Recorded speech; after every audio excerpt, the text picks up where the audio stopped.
Okay, cool. Yeah, because what I need to do while that's going on,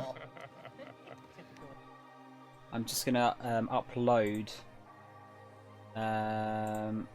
the Ubisoft stream to YouTube's quickly. Get that done. No, Mr. Happy Console Gamer. Oh yeah, I need to change over the title of the stream over as well. So yeah, who do you guys think is winning as far as like the conferences go so far?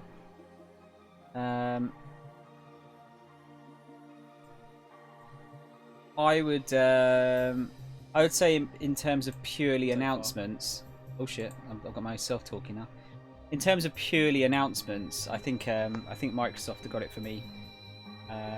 They had the most surprises so far.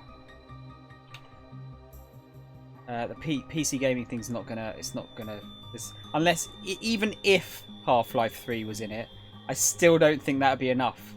Unless it was literally the best game ever made. Could be. Who knows? But yeah, I think Microsoft have got it for me so far. I don't know out of Bethesda and Ubisoft which one I preferred. Yeah, I'm not sure. They're both pretty similar for me. I think Bethesda probably just about does it. Like I really like Beyond Good and Evil 2, but the announcement of like Doom and like the gameplay of Rage 2 and things like that, I think just about push it over the top. I'm still a little bit worried about old Beyond Good and Evil. I'm still a little bit worried by it. So I feel like it's going to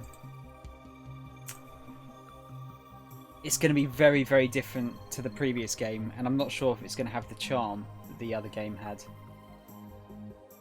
Yeah, we'll have to see. We'll have to see. Okay, yeah, I'm just going to upload this to YouTube. Try and get some early views. Yeah, what do you guys think? I think yeah, for me it's probably Microsoft, then Bethesda, then Ubisoft.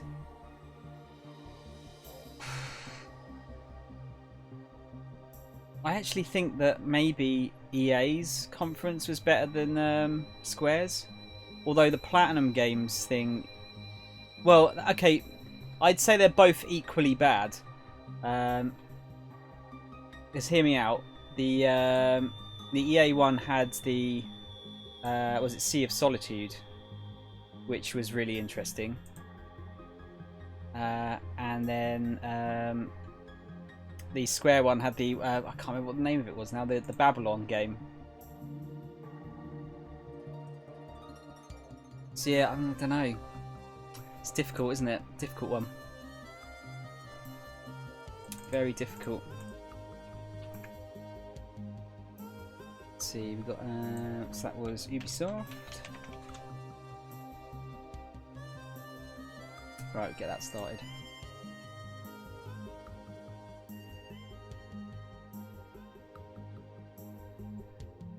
Get rid of that. See how we're getting on with.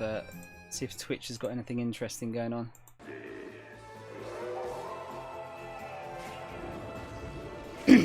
Is this another costume quest game?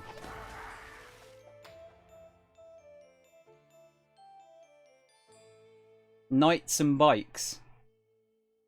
Yeah, because it was Double Fine.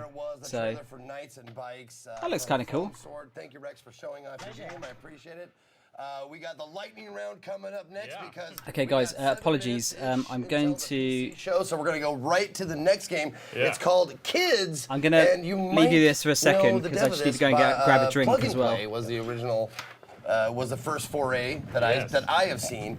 And here is the new Adventure Kids. Yeah, so we got a lot of different games to show, and they're kind of all over the spectrum, but you'll see this one is totally different than the last two. Yeah, Plug and Play was their last game, and it actually did really well on Twitch. It was a fun game to watch because it is kind of like a short-form game that is kind of like a series of interactive vignettes. It's from people who have kind of a background in an interactive short film, and so they're kind of trying to take that into the game world now. So if you've played Plug and Play, you can expect something similar. It has a very kind of striking visual style. And this one, I guess, where Plug and Play was kind of about sex and sexuality, this one is kind of approaching topics of life and death and a lot of the space in between. So just how kind of crowds interact and interact with each other and make decisions and form. So yeah, it's called Kids, and it kind of speaks for itself. I kind of like to let it just play. I was trying to explain Plug and Play last night, and it was a tough thing to do because it's an experience in and of itself. But every time you explained it, the group of people around you grew larger and larger. They're like, wait, what are we talking about? I'm into it. Sure. Yeah. So yeah, you'll see in this. Michael, is it Frey or Fry? Michael Fry. So Michael yeah, Fry, it's a two-person team. Michael Fry and Mario van Rickenbach. They're based in Switzerland. And yeah, you'll see it's just kind of this series of vignettes of people deciding where to go and what to do and arguing with each other and fighting. Right. And ultimately always ending up falling in the bit giant loud, hole isn't of it? death. Yeah. How much of this interaction is you? Like, what are you selecting and what are you just progressing? Yeah, so it's kind getting of like tired. a playful I'll toy, go like quiet. all the Mine's dialogue screaming a little stuff to wake me up. selecting and Well, I don't interacting mind, with. dude, but I don't Then think other beyond people that, would like it's me kind to of, scream. Every vignette's a little bit different. It's very tactile. It's for mobile. I don't think they and would PC, anyway. So on mobile, it feels really nice to kind of just push and pull people around. And it starts like this, just kind of like people arguing over where to go, and like I said, always just kind of coming back here and ultimately dying no matter where they decide to go with their life. Yeah. And that just kind of builds over time, and here I'll just real quick jump towards the end. Yeah, ultimately it's like a short form experience, 20, 30-minute long thing. It's very much kind of an art piece and an interactive kind of narrative short of a series of toys. And ultimately I didn't even it gets spot really that. large and crazy, and it's a lot of this kind of crowd control stuff. Oh yeah, and I'm sure there are people The fuck is this in about? chat or people that have seen this game, and I think the most common reaction would be, WTF am I watching? Yeah, Sure. exactly. I had that when I was playing Plug and Play. People were coming like, what am I watching? Yeah, well, life is confusing. It's not super black and white as this game is, but yeah, it kind of just like forces you to look inwardly and think about life and how you're living it and what it all means, I guess. I have a lovely I think voice. Everyone can take That's something very different kind out of you it, to say, and dude, ultimately but it's just a fun thing to watch and play my with. screaming voice probably isn't quite as easy to nice, I would say. Yeah, it's nice. That game was called Kids, and is there a It's coming day we can get soon. it? Coming soon? Yeah, it hopefully this year. We're working on it, but it's playable already and it's fun. So you just Keep have to an eye out push on our people website. into a We'll be sharing hole. More about it on Double Fine and on our Twitter. Excellent. And I didn't ask you about the release of Knights and Bikes. Is there a day yet? I'm glad you did. You can say like, it's coming. We're getting there. Oh, there you go. We're in the Perfect. we're later stages now. Good answer. I like it. All right, we got one last game to show you. We got like 3 minutes to show it, so we're gonna take a look at Ooblets. Ooblets. I can't wait for this I game, know. guys. Yeah. Come on. Yes. So we just brought some B-roll of this. It's a hard game to demo because it's a game that you I like really the, want to spend a lot of time with. I like the think style it's of a this game that one. You probably will be spending a lot of time with. It's just a world to go and live in and be a part of. And yeah, I think it takes inspiration from a lot of people's favorite games like Pokemon and Animal Crossing and Stardew Valley. So it's got kind of farming mechanics. It's really kind of a town setting. It's so a they're world going to for live in and Stardew Valley, explore, then. people to talk to, but you're kind of, the things that Stardew people like Valley to do in those mixed games, with Animal decorating your Crossing. house and customizing your character, and ultimately just kind of having this nice, colorful place to live. How's it going, and Mr. come back Wink? to every day.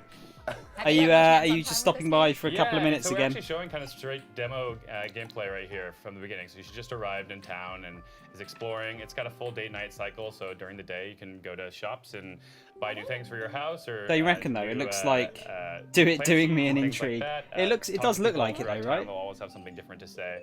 And then at night, things will die down, and you can return home and garden, and your plants will grow up over time, and so you kind of have this persistent world that you're living in. Well, I have a lot of conclusions that I jump to when you tell me it's like Pokemon, like Harvest Moon. Is there anything that I might be missing by jumping straight to those conclusions? See what's Well, I think happening it's with just E3. those are elements Dude, that they took you've from, but missed then it's its own thing. So it's kind like of all of the like, good it's stuff. We're hard, like I potentially said, about to get talk into the about most until you spend some boring time one with of it. them I think all. those are all touchstones, and there's elements of all those games in them, but The- it kind the of becomes good its one own is at thing 2 once they're all a.m. mashed together in a Ooblets And way. I assume Yeah. you've probably got to go to bed, don't you? Is that like a mushroom companion? Sadly. that's But yeah, following we've you? had some that's good one of her stuff, dude. Ooblets. So when you Really good start, stuff you get announced. To decide like which Oh, Ooblet hence the house name. you're in, and she's part of kind of more an adventuresome Ooblet house, and that's her starting Ooblet, Shrumbo. But there are dozens of Ooblets throughout the game that you'll be able to find and train and level up, and they God. have hats I and know costumes a few too, people that are so, going to go everything's mad for super this game. customizable. Well, you're talking about the type of character she is. She's more of an adventure Ooblets player. Is that Tronster. the type of Ooblets that you keep It's with you, in or do you 3 have to hours define time, your dude. player character as a certain type? Yeah, ultimately you're gonna try and collect them all. So I think it's just Yeah, I kind thought of the you'd be, vibe you wanna asleep, put into the dude. game where you want to start. There's this adventurer house, but there's also kind of a cute flowery house. There's kind of an emo house, and there's more of like a tech savvy nerdy house too. So it's just kind of like when you pick that, you pick your starting statistics. They all have different kind of like bonuses, and they all have different starting Ooblets. But ultimately, there's you still Ooblets do all over the everything? world. Yeah. Okay. Now, was it a choice? How are you to there, make the Mike? You all character right? Run like been up she to was much? blowing in the wind, or her head was super heavy, or something? Because it's a charming way to run, but it's definitely noticeable that it's like the head back, like. It's like the full opposite Naruto. Like, Yeah. Oh yeah. Yeah, everything's very charming in the game, and that all comes from Ben and Rebecca. So the two people who made this live in New Hampshire together, and are working on this in their house, and they have a mocap rib. So everything in the game is just like them mocapping the runs, or a lot of dancing in this game. There's a lot of dancing. that's so but yeah, we're actually about to show a new trailer off in the PC Gaming Show right after this. So Yep, people should coming up, look out yeah. for that, and we'll be talking about new mechanics there and a whole new trailer. So Excellent, man. looking good. Well, thank you very much for showing off all Absolutely these getting games. You can see more of Ooblets in Nintendo the PC conference Gaming is at Show, which is coming up here in, 5 in the less than afternoon 2 tomorrow, minutes. dude. So I look forward to seeing it. Double Fine. What's the website we can look at? Presents.doublefine.com has Okay. all of these games, and then they all have their own websites, and they're all very active. so like on Double social Fine are media like stuff just too, so I'd say to track 'em down on publishing Twitter. or something. Excellent. These Well, indie thank you games. very much for being here and showing them off. We're going to go right to the PC Gaming Show, so let's go.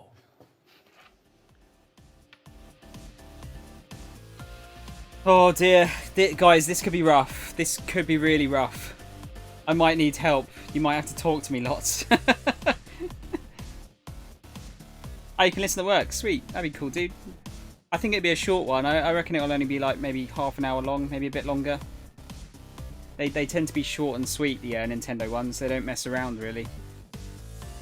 So I don't think it'll be a live one. It'll probably be like a Nintendo Direct sort of thing. Yeah, oh god. I really got burnt on this one last year. I think I did it, and I just got super magic bored. in PC gaming. It says, don't just obey the rules, rewrite them. I've seen It that says, mod. don't just listen to stories, inhabit them. It says, don't just accept the limits, overclock beyond them. It says, don't just play games, revel in them, unleash them. It says, seriously, is every game Battle Royale now? Or is it just me? From mountaintops to dungeons, from deep waters to deeper space, from solo quests to mass engagements. Yeah, someone made a There is Diva mod magic in PC gaming. for Doom. Let's celebrate that magic together. This is the PC Gaming Show. Is that? Oh no, there you go. Let's crank that up a bit. And now your host, Sean Platt. Oh, hello to everyone online. It's the Hello, same everyone guy in as the usual. wheelchair, and welcome to the PC Gaming Show. Yes. My name's Dana, and I'm your host today. I am delighted to be here. We have a fantastic show for you this afternoon. First, all of you came out to the Wiltern. Thanks for joining us. The Wiltern is just a beautiful venue. Don't you reckon he looks like he looks a bit like a car salesman, like a used car salesman? Us to those co-streaming partners. Hey, as well, I'm talking to you, Dropped Frames. Great to have you here. And of course, to all the wonderful sponsors that help make the PC Gaming Show come back again for the 4th straight year. Now, good on you. Now, I'm not the only host here this year. I have my co-op partner up in the balcony. It's Frankie Ward joining us today. How's it going, Frankie? Hey, Sean. I'm going to be up here in the balcony with a bunch of creative new PC games coming your way. From Warfare's latest update to some offbeat indie gems.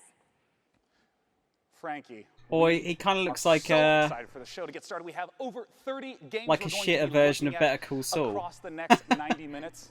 So let's get it underway. Our very first title is from Coffee Stain Studios. Their game has absolutely massive construction as well as automation. Let's take a look at Satisfactory.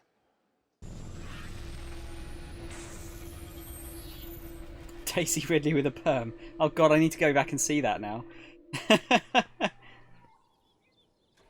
Coffee Stain's a good name for a company.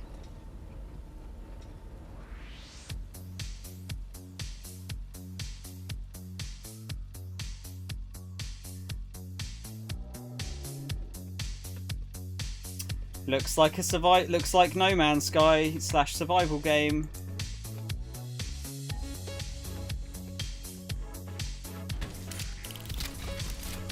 Sounds like video game music though. I'm digging that a bit.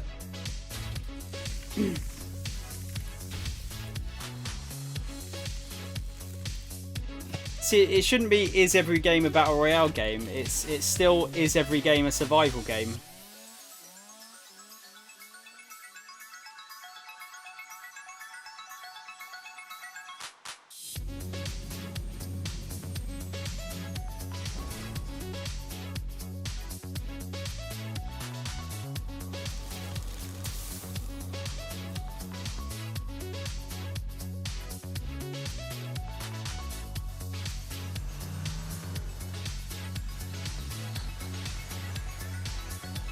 Does it seem like a bad idea to have like a really complex conveyor belt system outside?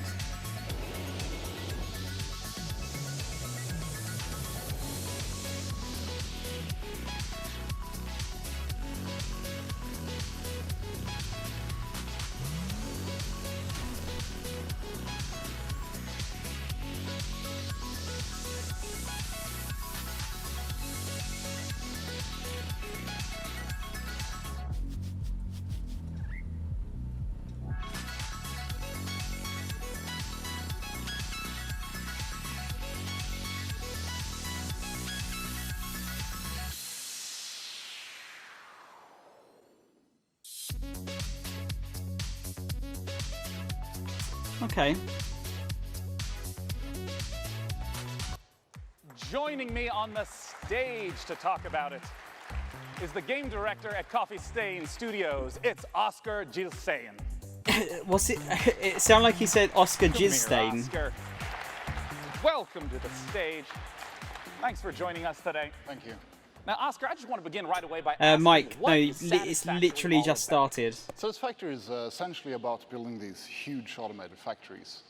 So you play as an engineer that's been sent from Earth to this alien planet, and you're going to build this enormous machine. Oh, Gilson, not Gilstain. At the end of the trailer there. Yeah, yeah. And to build that, you need a whole ton of parts, which you need to build machines that will make them for you. So you'll start out pretty simple with a few machines.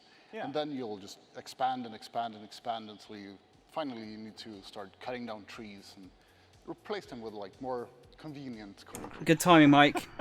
And you know, It did sound like he said jizz stain, honestly. Can you give me an example of what producing a more advanced resource might look like? Right. After a while, you'll need to create something more advanced, like a computer, for example. And at that point, you'll have some copper stuff set up, your wires and cables. But to make plastic, you need to get some oil. So you need to go out and you need to find this oil, build some oil pumps and oil refineries, and set up a transport with self-driving vehicles between the outpost and your factory. Yeah, and I want to talk about that scale because there's a lot of games where you build a house or a small town.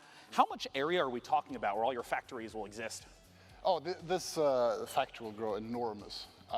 The main part, which It'll will cover the probably be entire biggest, will planet. start spreading more and more and more. Or in some cases, we'll have players just building these massive, tall buildings with factory floor upon factory floor.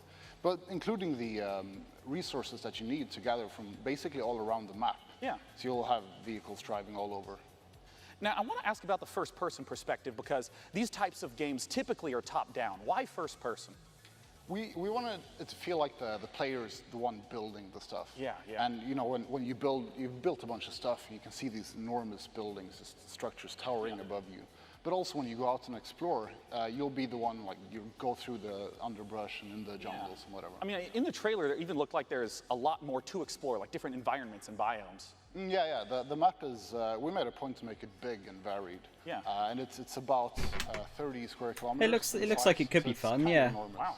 And, one final question. I saw multiple engineers there. How does multiplayer work? It's a co-op game. So you'll start up a server and play with your friends. Great. Can you Now, play it tell single us, player though? How do we get our hands on this game? So we got a closed alpha planned in the coming months. So you can sign up for the alpha at satisfactorygame.com. And yeah, then you'll know. Well, great. Oscar, thanks for joining me on stage once again. That is satisfactorygame.com. Now, up in the balcony, Frankie, I understand you have our very first indie title of the day. We do indeed, Sean, because here's something we love about the PC platform. I don't think It's she such looks like fertile Daisy ground for Ridley, creative Mike. ideas from small teams. NeoCab is an emotional survival game set in the future about gig labor, tech disruption, and the experience of being a driver for hire. Perhaps the last of your kind. From the brand new indie studio Chance Agency, let's watch the first gameplay trailer for NeoCab. Mike, to be fair, I think he's like just feeding him lines to ask him questions.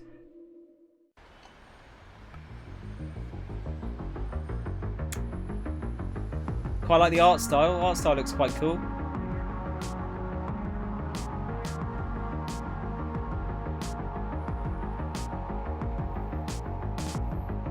It's funny how like cyberpunk is like all of a sudden like a thing now. It's the dimples. It's just the dimples for you. So is this like Cyber Uber, the game?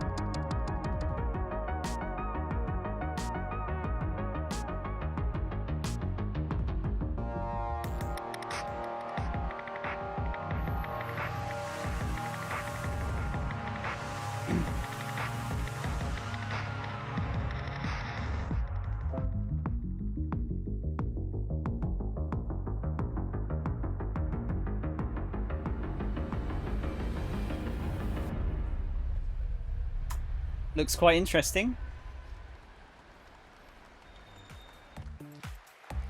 Now, our You have to next kidnap game, and murder people. believe it or not, is in the Battle Royale genre. Oh, of course, it's E3 2018. what a do you expect? surprise. We have several Battle Royale games we're going to be talking about today because Oh, the Battle Royale Jesus. format is very simple and very flexible. Players play in an ever-shrinking space until there's one last standing. So developers have already been doing all kinds of different explorations of what this could possibly be. And our very first Battle Royale game that we'll be introducing today has up to 1,000 concurrent players. It's from Automaton Games. Let's look at Maverick's Proving Grounds. That sounds like it's going to be busted as shit if it's going to have 1,000 people in it.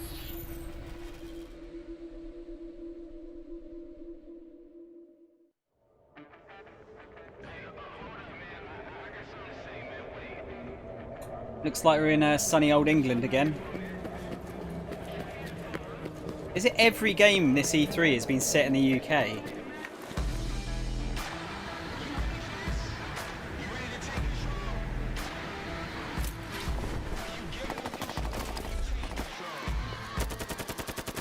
What's that called? Battle Right BR is the only PC one I'm interested in. I haven't seen that one, Mike. I don't think I have anyway.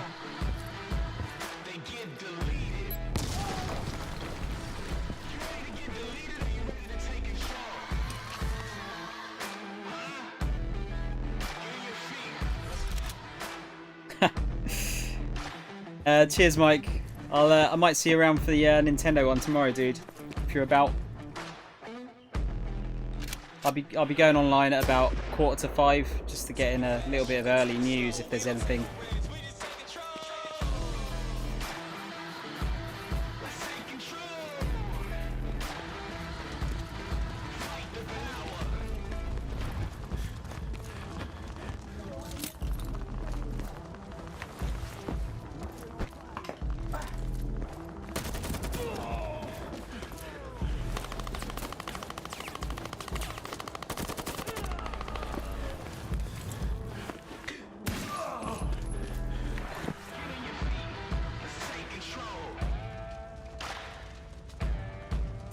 What in the sandwich bollocks fuck is this shit?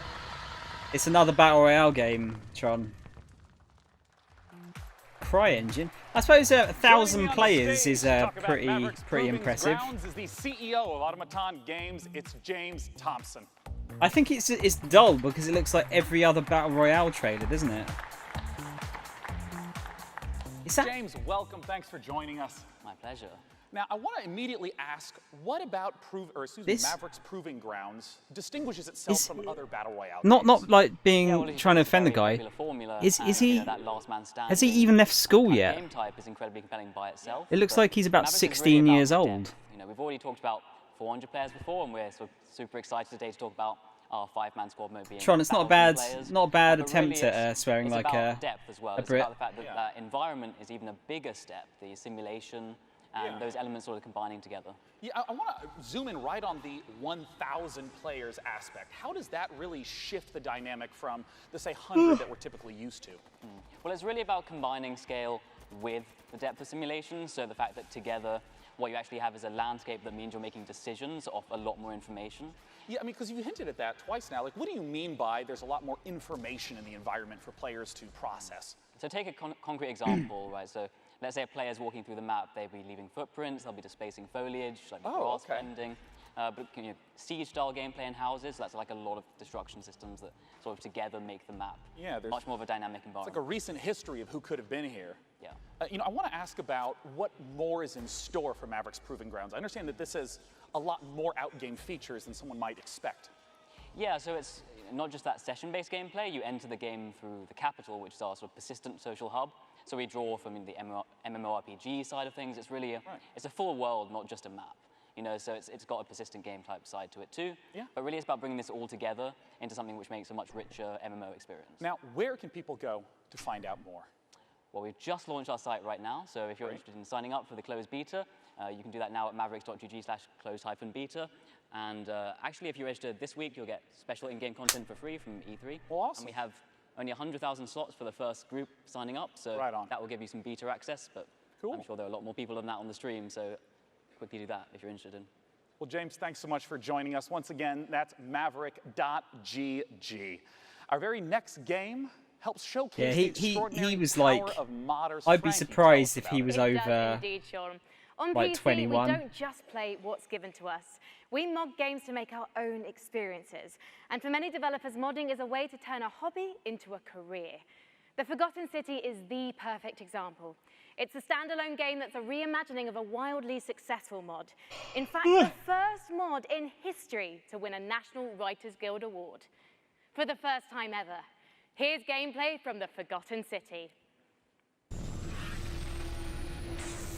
What kind of game are we looking at here?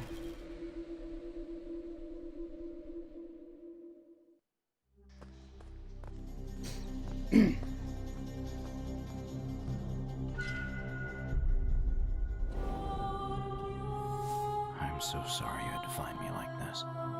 And worse, that you'll suffer the same fate I did. He definitely gets ID'd at pubs, dude. I've spent a lifetime in this place. An ancient underground city. Its existence long forgotten. Searching for a way out. All I found is a window into the past. If even one person commits a sin, everyone will die. I tried to set things right, but whatever I did, it's about Midas then. The beginning. It's all up to you now. Go back, investigate, talk to everyone, Help them out if it'll win their trust. Bend the rules as far as you can. Figure out who's responsible for this.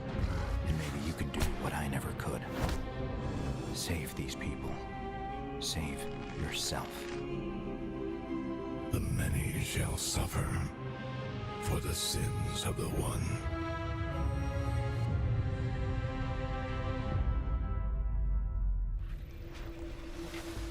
Coming up on the PC gaming That show, looks like a PC what's game. next for That Killing makes sense. Floor 2?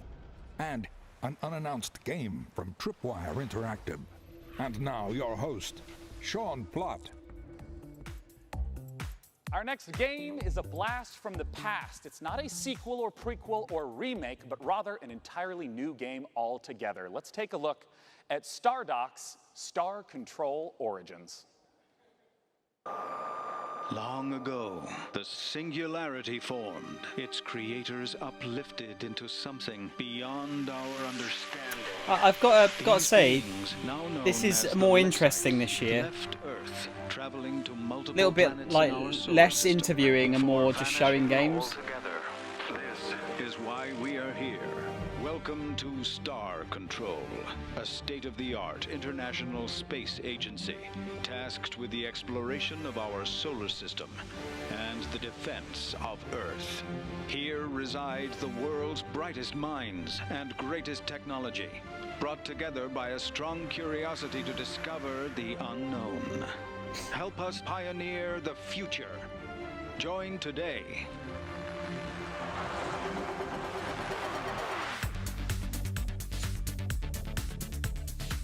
Star Control has accelerated the construction of our new modular deep solar system vessel specifically for this mission.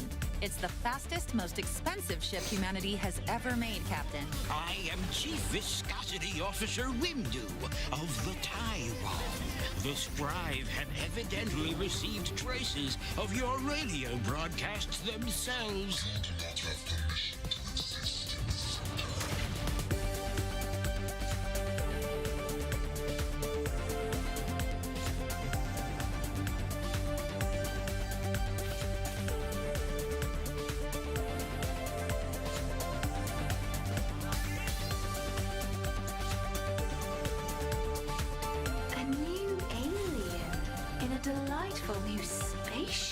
You must be humans.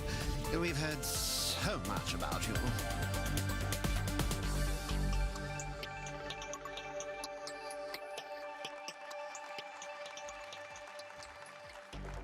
Again, very much a PC game, that one. Looks very much like a PC game. Joining me to talk about Star Control. You're right, Director Spider-Man. of I think that looks quite fun. Patrick I think. Shaw, thanks for joining me on stage today, Patrick. Yeah, thanks for having me here. Oh, So now just tell us straight he went up, for a what is handshake Star there. Control all about? You see So that? Star Control is an open universe action RPG.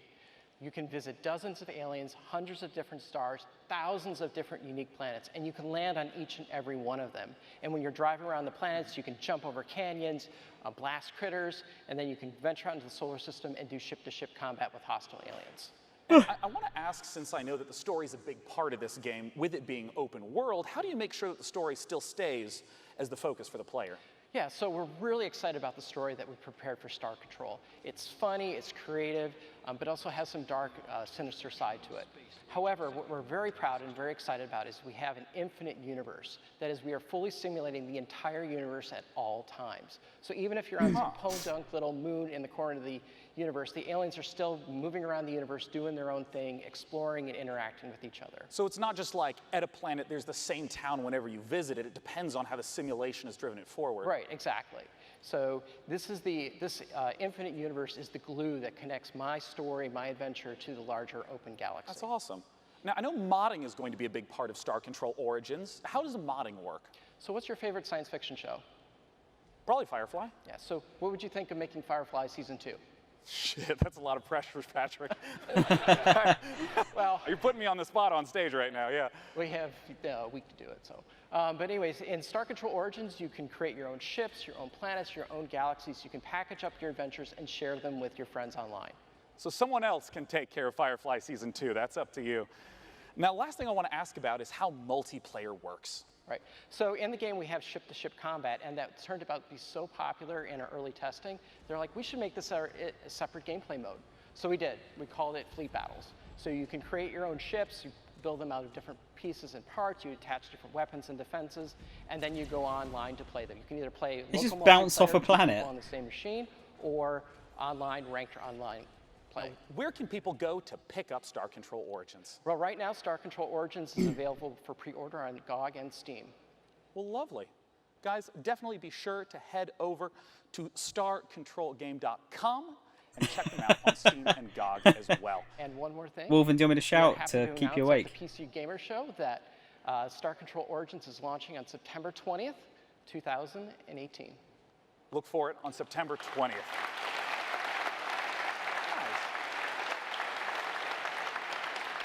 Now, our next game was PC Gamer's favorite game from E3 last year. It is Hunt Showdown from Crytek. Let's take a look at what's coming for Hunt Showdown just after E3. Have I seen this? Was this another one of the Battle Royale games?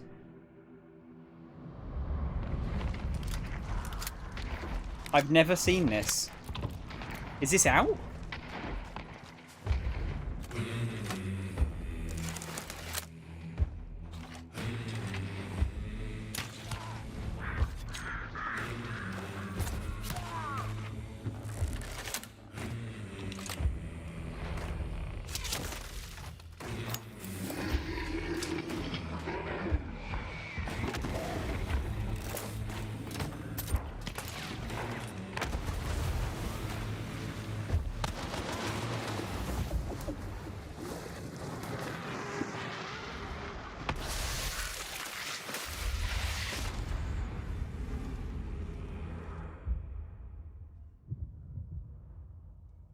That I've literally never heard of that Here before. with Guy from Skydance, who's here to tell me why fighting in massive mech suits is not about to go out of fashion anytime Good. soon.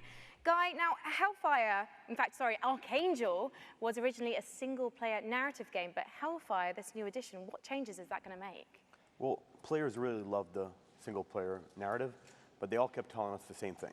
They said, we really want it multiplayer, and we want it off-rails. And we kind of thought, that's a completely different game, but let's give it a shot. And so we got a crack team together. They put something really special. We got 4 maps. We got 6 different mechs, tons of weapons where you could just blast through the environment and other mechs alike. And it's really just an amazing experience. You can zip around in your mech. You can tower over others. It's just something special that I think you can try right now. Is this coming out of early access? So you just said we can try it right now, but you've got the full version launching Gonna go soon, and watch right? the Splatoon 2 Yeah, World it's coming out Championship in July thingy. I don't know 17th. if I'd be back to You watch can try it Sony. right now if you want in early access. Help us iron out the kinks and break some mechs along the Well, process. Wolven, I'll be around. If you wanna come back, I'll be around, dude. I think that'll be much more exciting than this one, hopefully. But yeah, go and enjoy those World Championships. So let's take a closer look at Archangel Hellfire. Let's do it.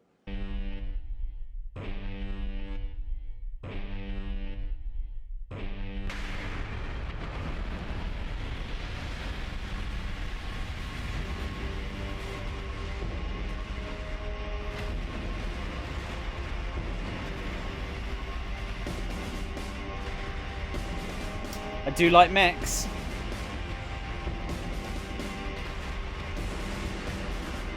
I really like mechs.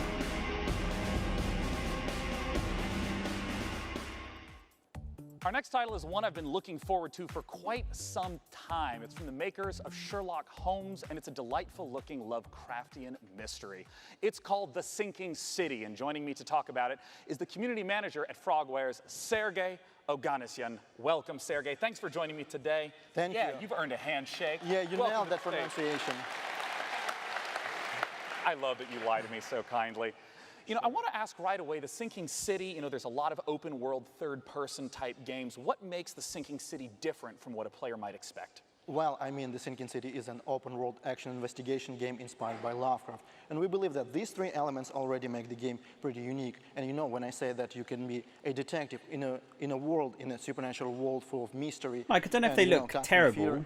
I really mean it, because investigations just, are really at the core of The Sinking City. A lot of them look very similar to there's other a lot games. Of games in I the think. open world genre that are focused on action, but you say investigation is at the core. What are investigation mechanics? What does it look like? So the first thing you should know right off the bat is that we are not going to offer any hand-holding for the player.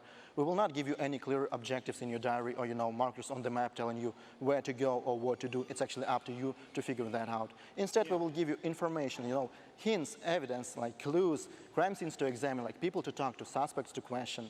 And we will ask you in return to use your wits and your intuition to, experiment with your findings, maybe like find a way how to progress. And what you should also know is that finding these clues will not only help you understand what's going on and, get a better understanding of the world and its people, but it will also help you maybe change the course of your investigation.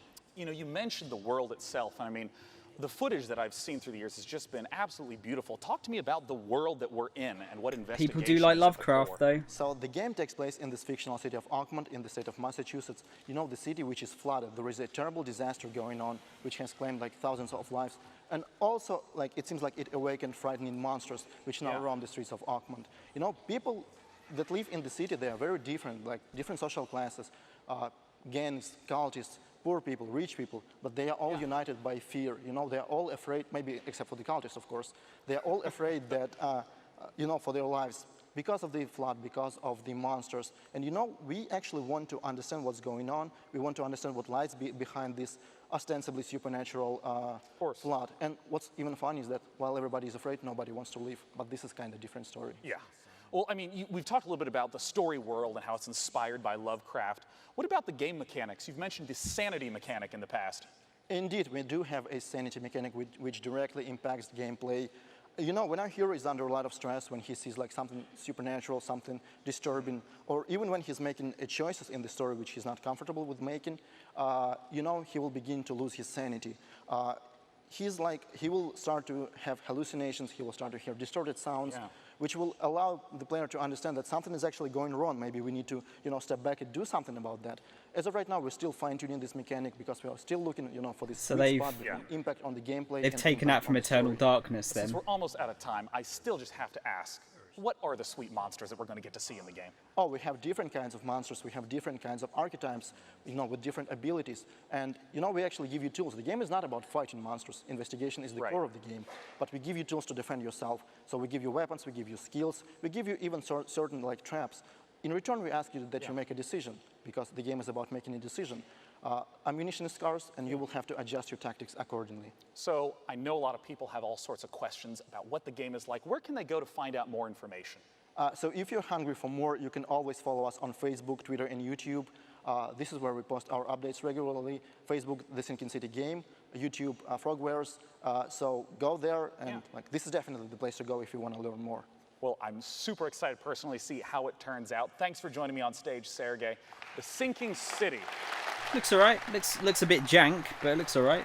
Now, our next game is a PC title that has only gotten better over the last few years, and I'm always excited to hear what they have in store. Frankie is up on the balcony with the developers of Warframe. Talk to me, Frankie. Well, we all know the PC is home to some of the most devoted communities. Everyone loves Warframe. And one of the best undoubtedly belongs to Warframe.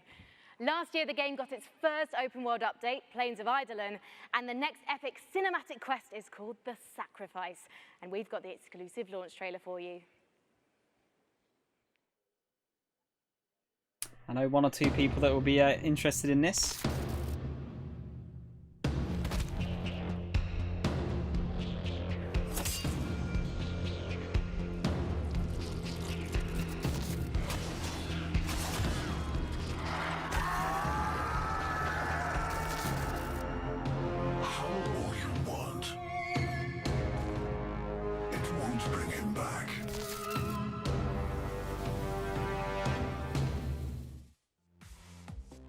Megan Everett, Community Manager That at was Digital short. Extremes, joins me now. Megan, tell me more about The Sacrifice. So The Sacrifice is the latest installment of our cinematic quests. It continues a story that we started in The Second Dream, continued with The War Within, and then Apostasy Prologue. So at the end of last year, we kind of shattered some hearts and left them with a bit of a plot twist, and I'm not going to spoil it for people who want to maybe catch up. But what I can say is that, obviously from the trailer that you saw, the wait for Umbra, the 3-year wait to the Umbra Warframe is finally over. The creepy guy at the end of the trailer there, Ballast, plays a pretty big role in this quest. And again, not going to spoil a lot, but I can say that it's coming this week on PC. And you guys are actually currently waiting, well, as well as the update, you're working towards TennoCon right now. Yes, so it's going to be another big year for us, and I'm really excited for it. Well, let's take a look at last year's event to get an idea of what TennoCon Yeah, is there's. all about. You know what's really impressive? There's some kind of like really big plot twist that happens in Warframe that no one will spoil, and I find that's really impressive. That a whole community sort of like dedicated not to spoiling the twist. I'd really like to try and figure out what this is. It was pretty amazing. Like, it's a whole new direction. But it takes all this quite a long time for it to get to it. When's 2018 happening? Get it started.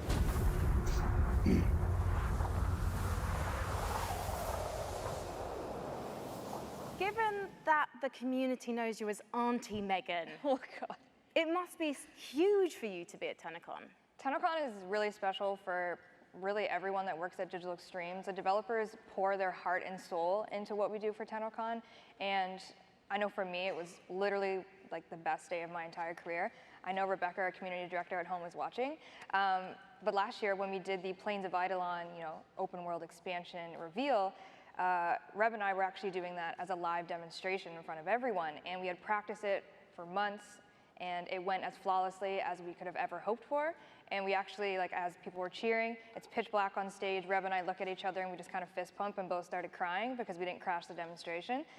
So if you watch Tenno Live this year, if you're there, you can definitely probably count on some tears and some emotions because it's a really big day for us. So basically, bring tissues, right? Bring tissues for yourself, for me, for everyone involved, because there will be some tears probably. But if you can't get to TennoCon because unfortunately it is sold out, how can you watch it online?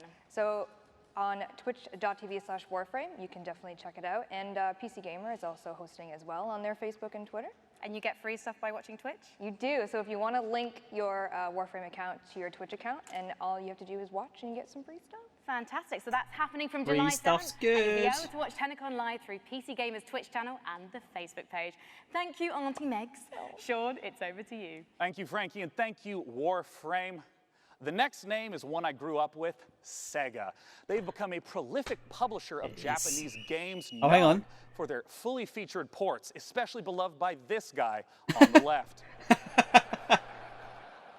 Bringing shining resonance both to PC and console the same day, and Shenmue is going to be coming later this year. They have all sorts of games coming Shenmue. up. Let's take a look at what Sega's got in store. A lot of RTS games, I would imagine.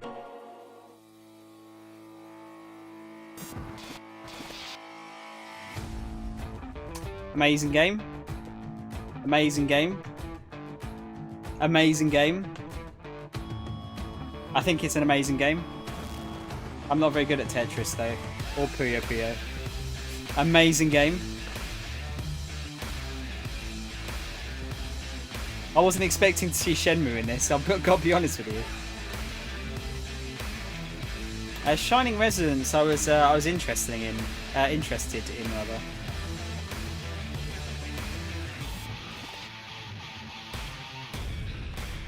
Yakuza is coming to PC.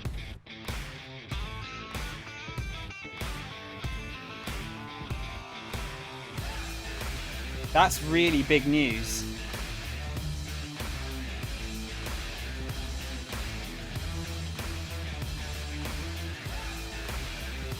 That's Valkyria 4.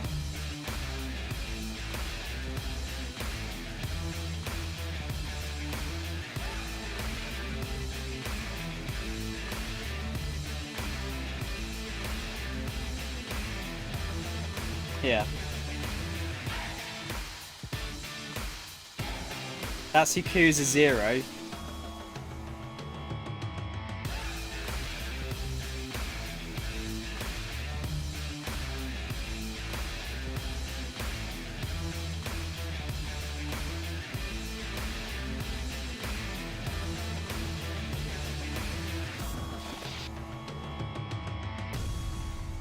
That's a good lineup. That's a really good lineup. That's impressive they bringing that out on the PC. Yakuza 0 is available for pre-order right now and will be releasing on Steam in early August. We hope you've been enjoying the show thus far. We have so much more great stuff to come. Let's see If what's that's the coming case, up it's very odd this that they're year's not PC releasing it on the gaming Xbox as well. Coming up on the PC Gaming Show, a new publisher reveals 3 new games, and the first ever gameplay footage of Overkill's The Walking Dead. And now your host, Sean Plott. I've heard of this Overkill Walking Dead game. And I'm back. Someone else was talking about it. Our next guest is a regular here at the PC Gaming Show, having attended all 4 years. Frankie's with him up in the balcony. It's Tripwire. Sean, if you are anything like me, you probably need to let off steam every once in a while. And I personally can't think of a better way to do it than by kicking back and tearing up a load of monstrous enemies. It's kind of either that or pushing the office photocopier out of the window, and I, for one, prefer the option that keeps me and everyone here in a job. With that in mind, I am thrilled to welcome Bill Monk from Killing Floor 2 back to E3. Hi, thank you for having me. Another game I'd like to play. Listen to that applause. Yep. They all want to know what the latest from Tripwire and Killing Floor 2 is. Yep, we've been really busy working on Killing Floor, and we got 4 major updates that are coming out this year. The first one we dropped in March, and we're getting ready to drop the next one really soon. Coming tomorrow, Bill. What's involved? Yeah, so we're bringing the summer sideshow back, but this time we're mixing circus freaks with steampunk in a really fun, exciting way. And we have a really cool new system that we're adding. It's called the Weapon Upgrade System. And with this, there's 73 different weapons that we have in our game, and each one you can upgrade it and make it viable for late play.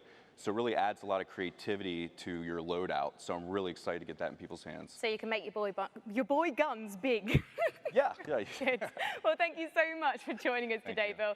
Let's take a look at the trailer for Treacherous Skies Summer Sideshow. Summer Sideshow. Yeah, of all the sort of zombie horde games, this looked like the most interesting to me.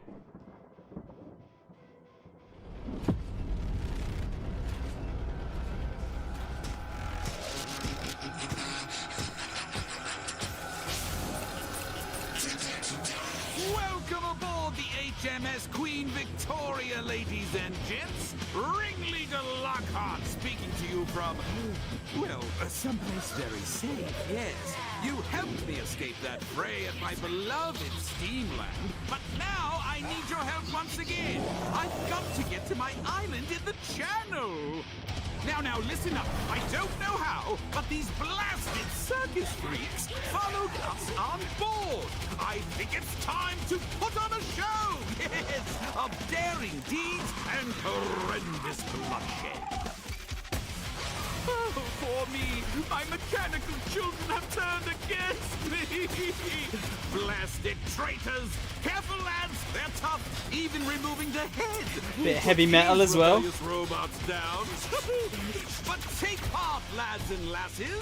I have invented some new toys. The Doomstick. 4 barrels are better than 2. The Static Strikers. A shockingly stylish set of gauntlets. And the M99 Sniper Rifle. And finally, there's a last-minute addition to the crew. Watch this woman go. Seems Mrs. Foster negotiated her way on board and is set on giving Zed won't like me angry. the business. And remember, we'll see you on the airship. Fossey, joke for you. Optician says my eyes are okay. I say, then how do you explain my husband? Now, as is tradition, the content that you just saw will be available tomorrow, including a free weekend for PC this weekend. Definitely check it out with Killing Floor 2. But that's not all that Tripwire has. I have the president of Tripwire himself, John Gibson, on stage. John, welcome back again. Thanks, Sean. Pleasure to be here. Now, I understand that Tripwire is stepping into also doing publishing. What does that entail? That's right. So, Sean, it's really challenging for developers right now with the thousands of games that are coming out every year. Yeah. It's really hard to get noticed. Oh, is that Road Redemption? The traditional publishing deals. So we're giving developers fair deals. We're going to be helping them rise above that noise so they can get noticed. That game looks fun. Because of our experience developing our own games and publishing our own games, We're going to help them with marketing, funding, mentoring, feedback to help them succeed.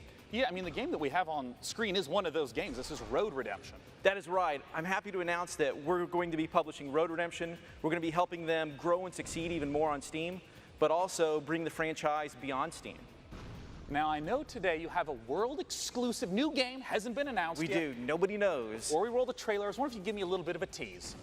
Yeah, so we're working with the team at Blindside Games, and they're led by Alex Quick. Oh, yeah, right. So if you're familiar with the Killing Floor universe, you know Alex Quick was the modder that created the original Killing Floor mod, which Tripwire worked with Alex to bring commercial. And then Alex went off, assembled his own team, made the game Depth, which was sharks and humans fighting each other, very, very successful. And now it's come full circle. We're working with Alex again, and we're going to bring his all-new game to market. Well, let's take a look at it right now. World-exclusive new upcoming game from Tripwire.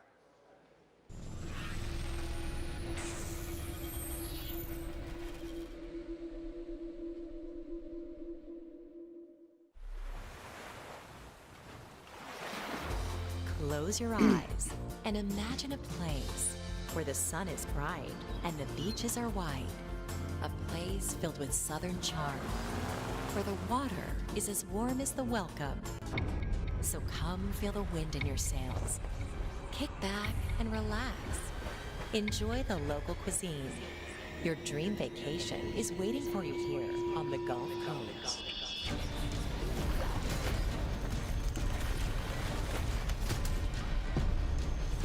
Was it Jaws, the game?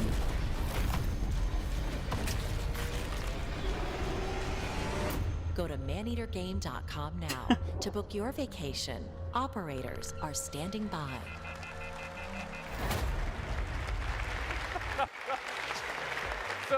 So hey, John, so What you do get you to play do? with the shark. You are the shark. So to eat as many people as This possible. is an open world action RPG where you play as a shark, or as we like to call it, a shark PG. Oh, nice. Okay, so do you like upgrade and improve the shark? Is there like skill trees? You do. There is a shark skill tree. Really? There is a full single-player campaign. You eat your way through it. You get bigger teeth. You can jump out of the water and snatch people off piers and all of that fun stuff. I didn't realize this was a power fantasy I needed so badly. Now, where can people go to get more information about it? They can go to maneatergame.com. All right. I doubt anyone will forget that here. That's maneatergame.com. John, thanks so much for joining me on stage. That looks And pretty once fun. again, all the content that Tripwire... I mean, there's that Jaws Unleashed game on the PS2, I about think, which was Killing like Floor that. 2 and Road Redemption will be playable here at E3. Definitely be sure to check it out. I thought Road Redemption was out on PC Frankie already. has a whole slew of unannounced games. Frankie. Cheers, Sean. Man-eater looking tasty there. And I can't believe they named a game after my favourite weekend activity. Indies are at the heart of PC gaming, and next up is a brand new publisher revealing 3 games for the very first time, releasing one of them, Behave Yourselves audience, today. So let's take a look.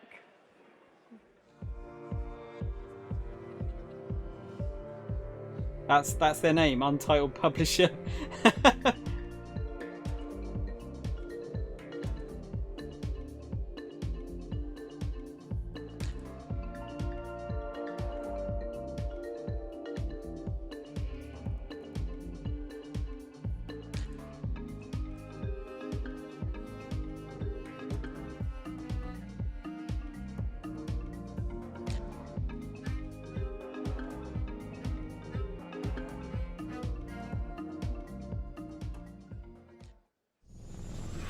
It's quite a good name for a publisher.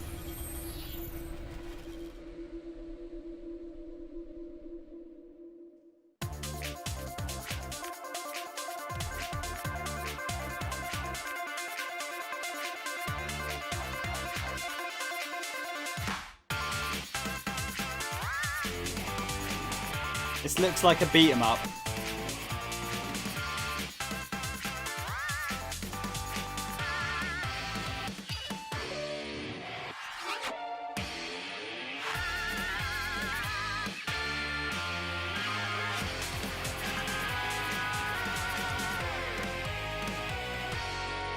Bravely Network online.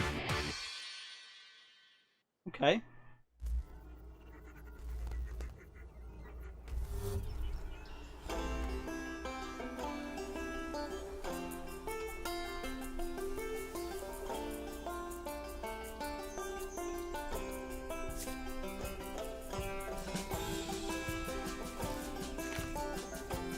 Minecraft / Stardew Valley / horror.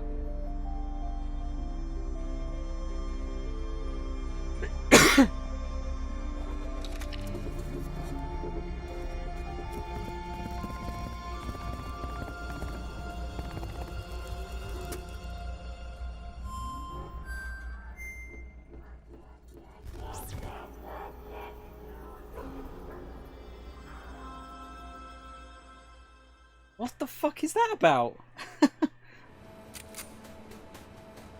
Wow. Like, this isn't even 8-bit. This is like 4-bit. Is this the game that's out now?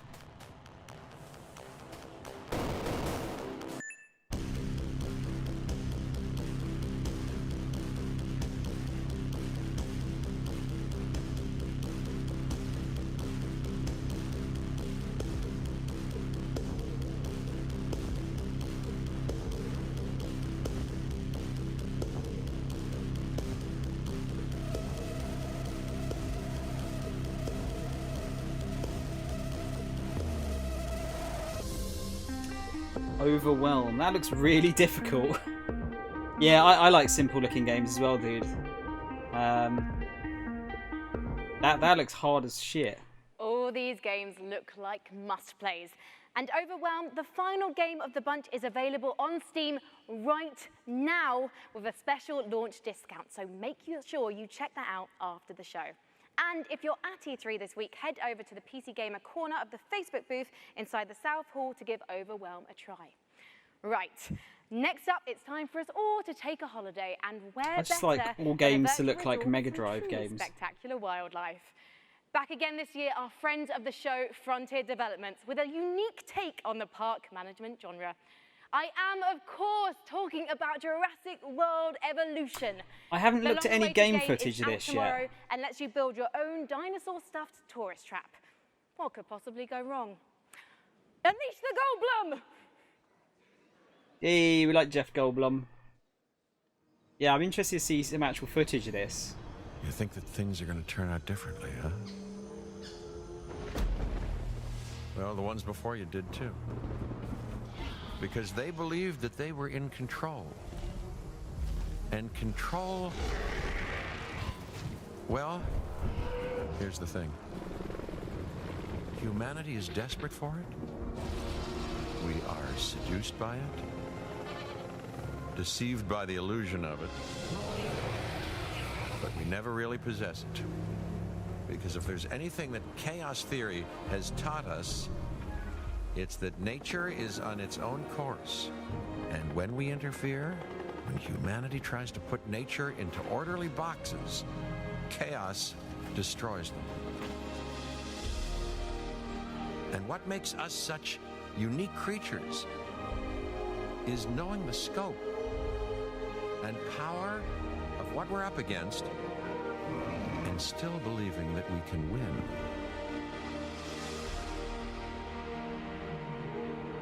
I know, however, what I would predict.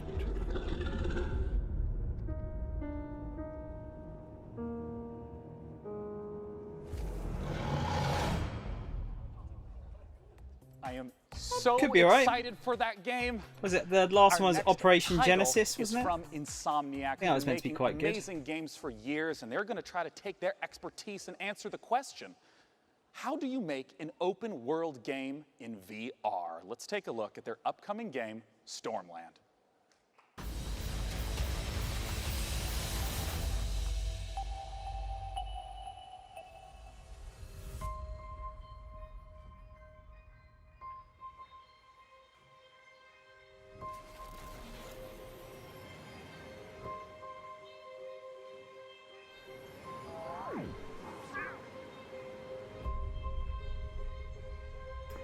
don't think Insomniac have done any PC games, have they?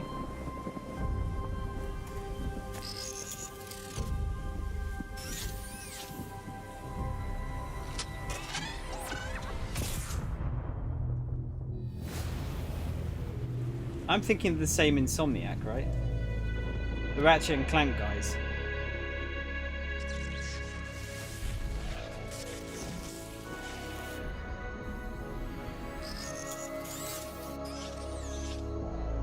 Looks like Johnny 5. Except for the legs.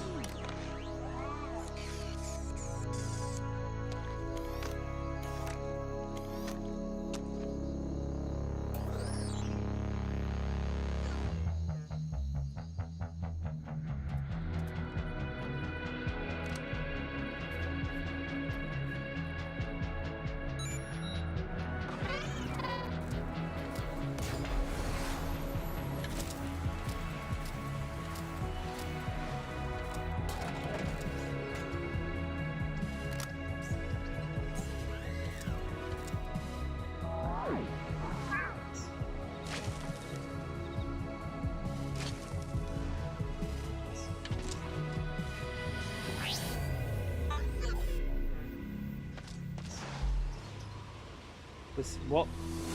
Is that meant to glitch out like that? Was that just the video?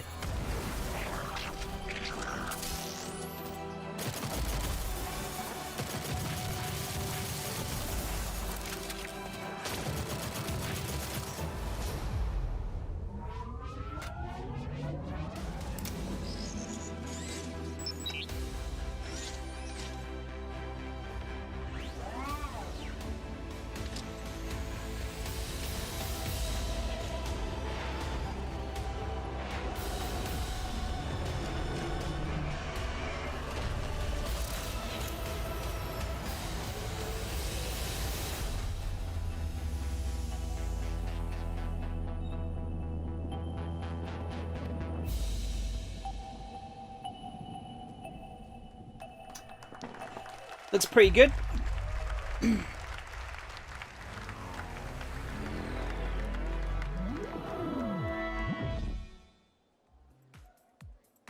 Joining me to talk about Stormland is the Chief Creative Officer at Insomniac Games. Join me in welcoming Chad Desern.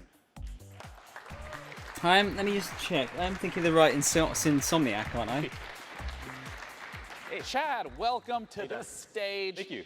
I want to start right away and ask, what is this game all about? Well, in Stormland, you play as an android gardener, and an entity called the Tempest uproots your habitat and shatters your android body. So you've got to travel to a civilization above the Thunderheads to repair yourself and save it's the your same friends. one. They just changed their logo slightly. What open world means in VR? Well, for us, it's about giving the player the ability to explore the world freely with a set of android movement abilities that are designed to give you complete agency. Yeah, because that's always a huge question I have is how does motion work in any VR title? Yeah, well, in Stormland, you can do things like fly just above the slipstream with your outstretched android hands. Yeah. You can shoot a laser into the cloud surface and then make a ramp, kick off of that, climb up a cliffside, like literally launching yourself with your synthetic android strength, and then like push off and glide back down using your hands to control your descent. Just massive freedom of movement, yeah. That's it. It's this set of mechanics that are designed together to work fluidly so that movement feels exhilarating. Yeah. And you can kind of take the world at your own pace with it. I'm curious why VR for this type of title? There are a series of things that we're doing with Stormland that we could only do in VR. It's about the expressiveness of having tracked head and hands and how we use that for combat, how we use it for movement, even things like scavenging technology to attach it to your body. Like you look down, you get a new piece of tech, and you attach it right into your arm, and then suddenly you've got the ability to harness electricity or cloak yourself, or all kinds of different cool android abilities. I mean, the art is just beautiful in the footage that we've seen. I wonder if you can talk to me a little bit about the world and what it means for it to be ever-changing. Yeah, that's a really good question. So that entity called the Tempest rearranges everything every single week so that we present the player with new playgrounds of movement and combat and scavenging. And you never know what you're going to discover. So every single island you find has the potential to hide an enemy stronghold or a network of underground caverns or brand new tech to scout. That's awesome. Yeah. Now, I got to ask, where can we go for more information? Well, you can stay tuned by watching the Facebook and Twitter with at Stormland VR, or you can check us out at insomniac.games. I'm really looking forward to it. Thanks for joining me, Chad. Once again, oculus.com/Stormland for more Yeah, so those guys are making the Spider-Man game for the with our next PlayStation. absolutely gorgeous-looking indie title.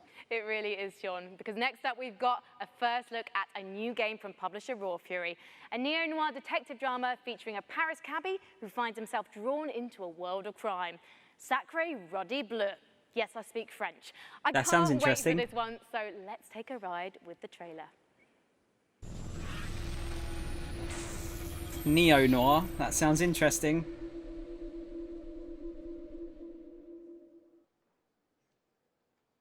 It's going to depend on how it looks.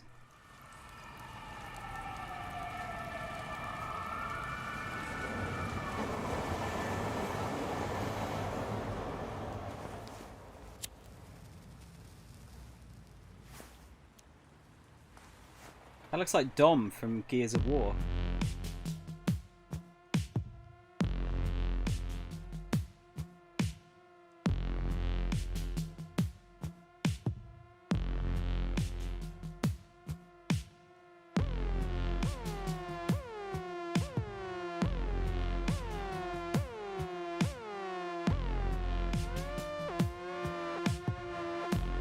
This looks really cool.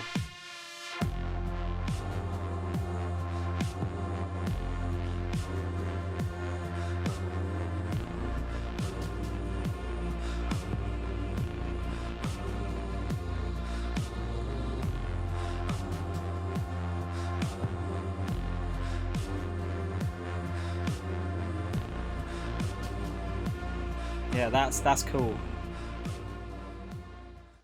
If you like that last game, you'll definitely love our next one. It's from the exact same publisher, Raw Fury. It's an open-world, narrative-focused game with an incredible art style. Let's take a look at Sable.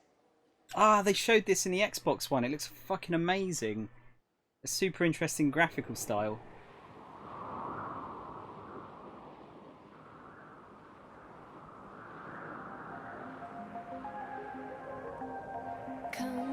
Kind of looks a bit like Journey, almost. Like in how it plays.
Yeah, that looks super cool.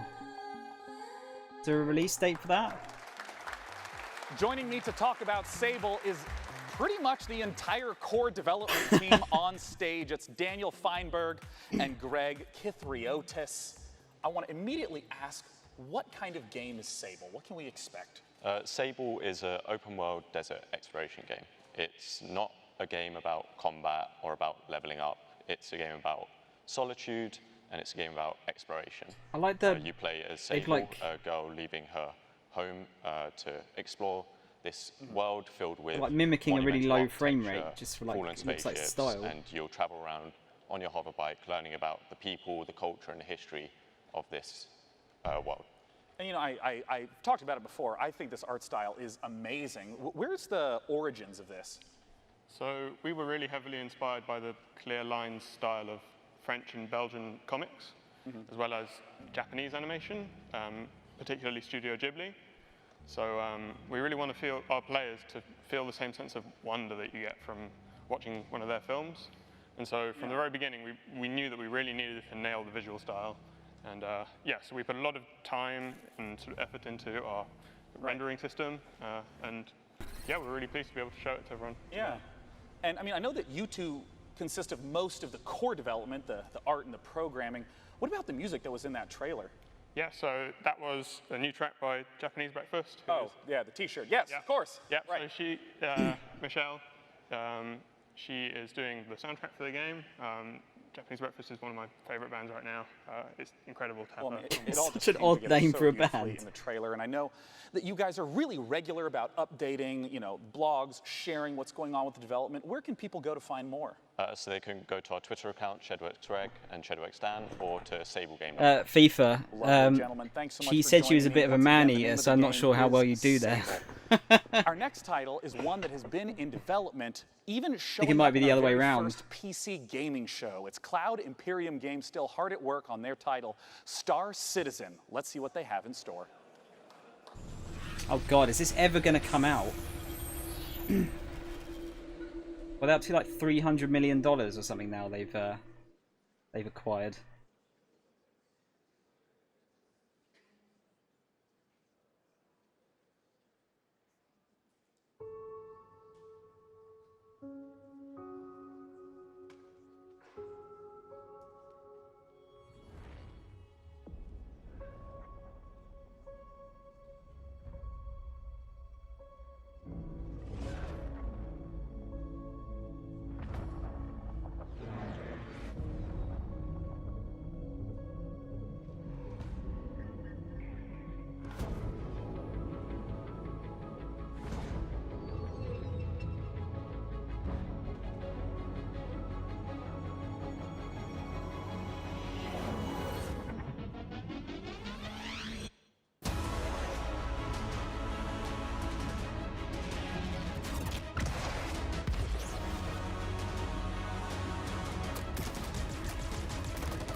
See, it's an amazing looking game, but it feels like, look, Alpha 3.2, so they're not even in a beta stage yet. This doesn't feel like that's ever going to come out. Gameplay footage of Just Cause 4. A That'd closer be good. look at The Walking Dead, the final season. All new gameplay footage of Hitman. And now your host, Sean Plott. Wait, Hitman, they showed As we like do each year at the a PC racing Gaming game. Show, in addition to talking about games, we're also going to talk about some of the upcoming hardware trends. To join me in talking about it is the senior brand manager from Acer. It's Eric Ackerson. Thanks for joining me up here, Eric. Sean, really excited to be here. Now, I just want to straight up ask, what are some of the big trends that consumers can be expecting right now? Well, right now we're developing some new products, particularly in the display space. We want to take the experience to the next level. To help with that, one of our new products is the Predator X27. It's an incredible gaming display. For instance, Okay, this is where I 4K at sign 120 out. hertz This is where I refresh, start to get bored. Users can overclock to 144. But what really takes it over to the next level is the inclusion of G-Sync HDR. You know, I hear a lot about HDR. Can you explain a little more in detail what that is and what that means? Well, there's quite a bit that goes into it, but for the purpose of this conversation, the fact that there are 384 individual backlit zones, so the backlighting can be individually controlled, really bright, very dark, it makes a better contrast on screen. Each of them are individually controlled. The brightness of the screen is far above a typical display. Typical, you're looking at 300 to 400 nits.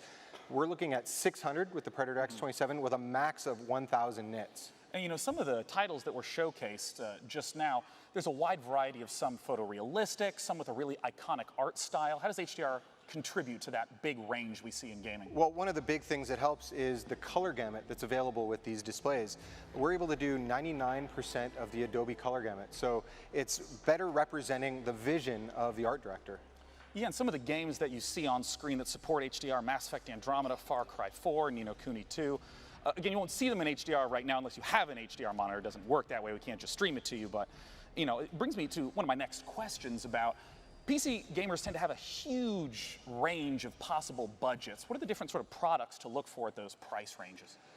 Well, I mean, we cover the gamut from very simple and to the point to high performance esports products or multi-view surround, multi-display products. But we also go really crazy sometimes.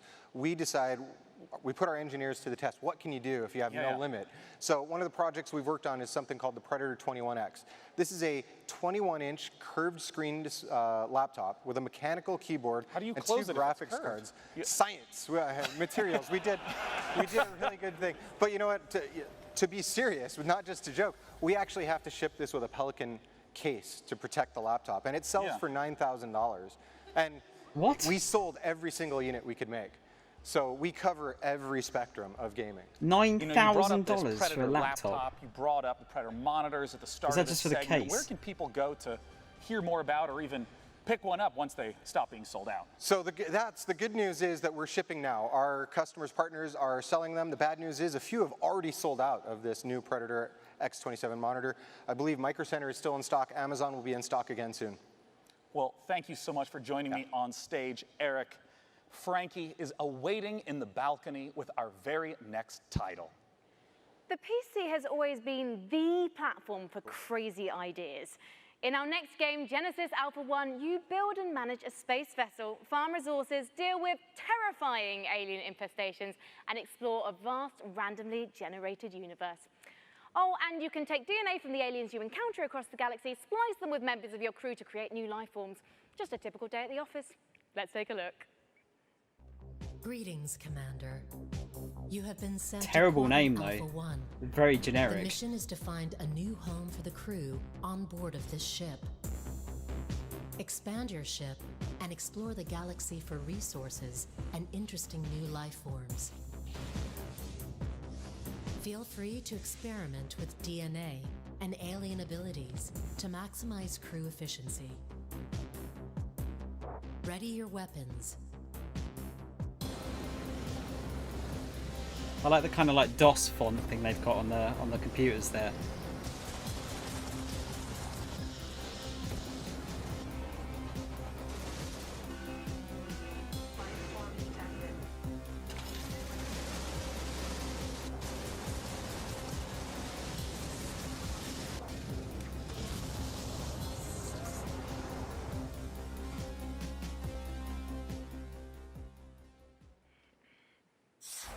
Now, if you didn't catch the pre-show quiz, you might be wondering who my buddy is.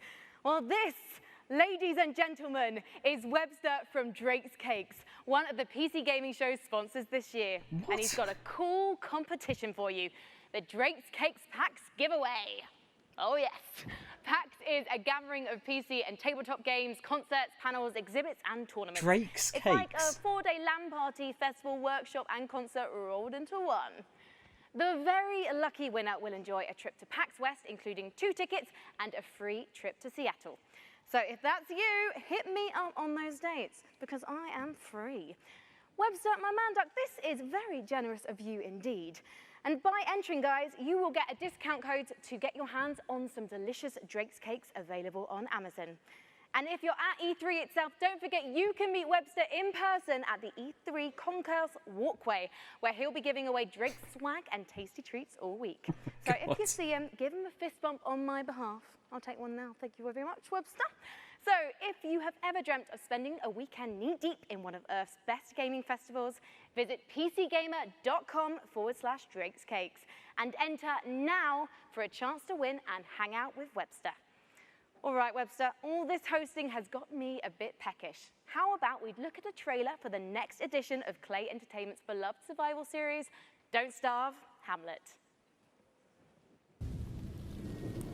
I tried this about a month or 2 ago, and I couldn't really get on with it. I didn't really know what was going on.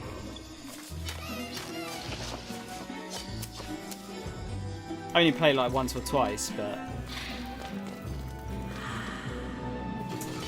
not my sort of game, I'd say.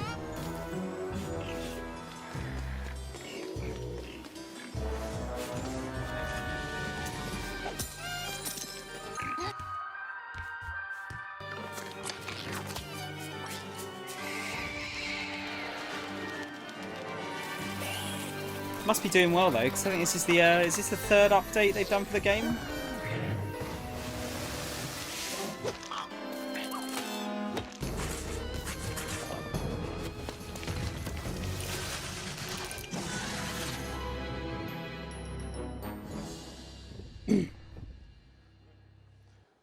Our next title is the next installment in a series that never fails to make me laugh. It's Just Cause 4, and they have a brand new engine to bring the level of delicious insanity one notch up. You like Don't Let's Starve, take a look Spider-Man. at what the Apex engine in Just Cause 4 can really do.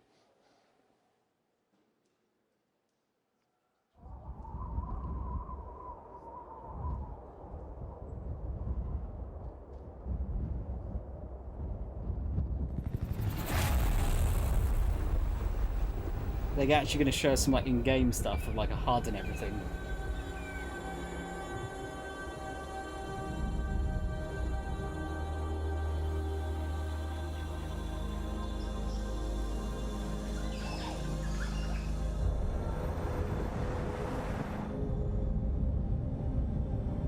It's got sandstorms as well as tornadoes then. Should give it another chance. Yeah, I probably should at some point.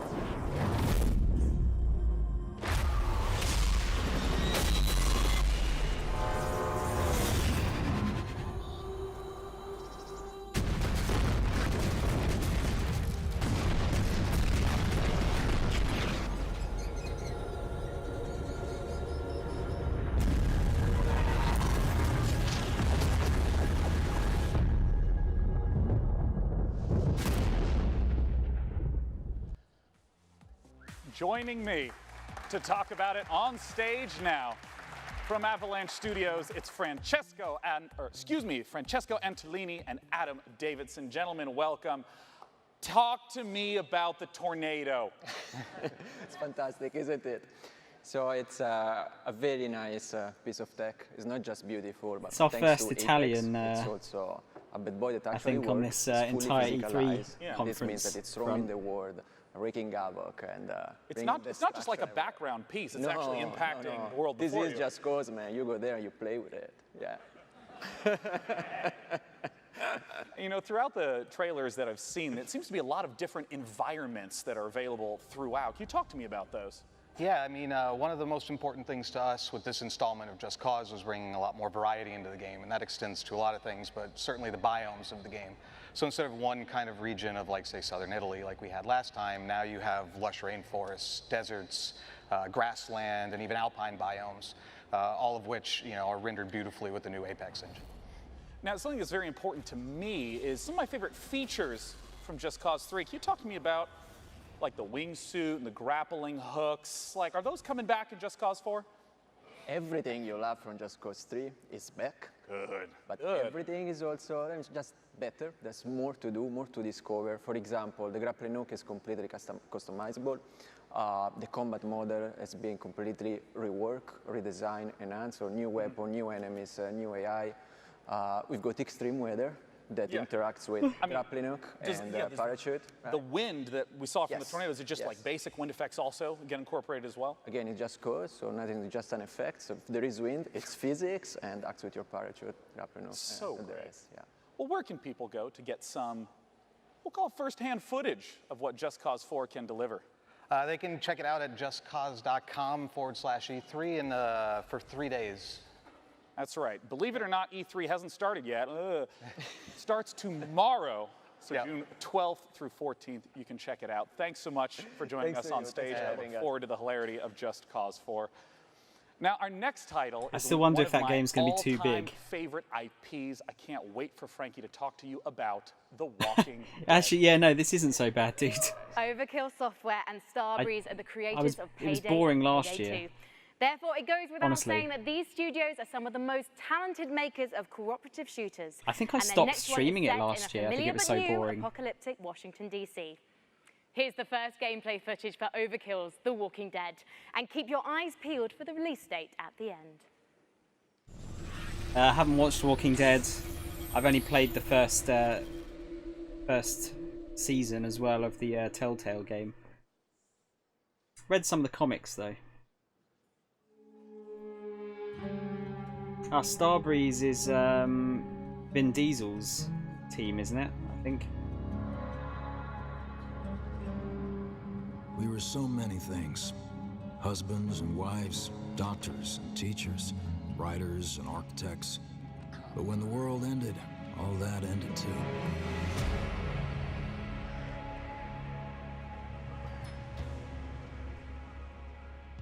Every day we fight for more than survival.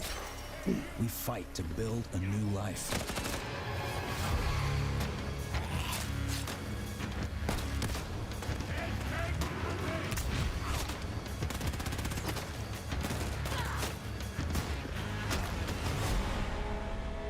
Alone, we're weak.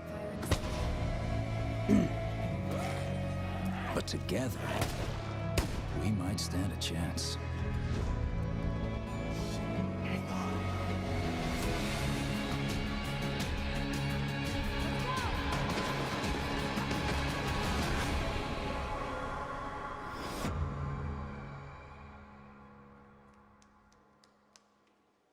Looks like zombies. And I have more good news. I've heard Walking Dead is a bit like for fans up and of the down. Walking Dead, Overkill's game for The Walking Dead, of course, coming soon, but we have a second, completely different Walking Dead game that we're getting the chance to talk about right now. This is Telltale's The Walking Dead, the final season.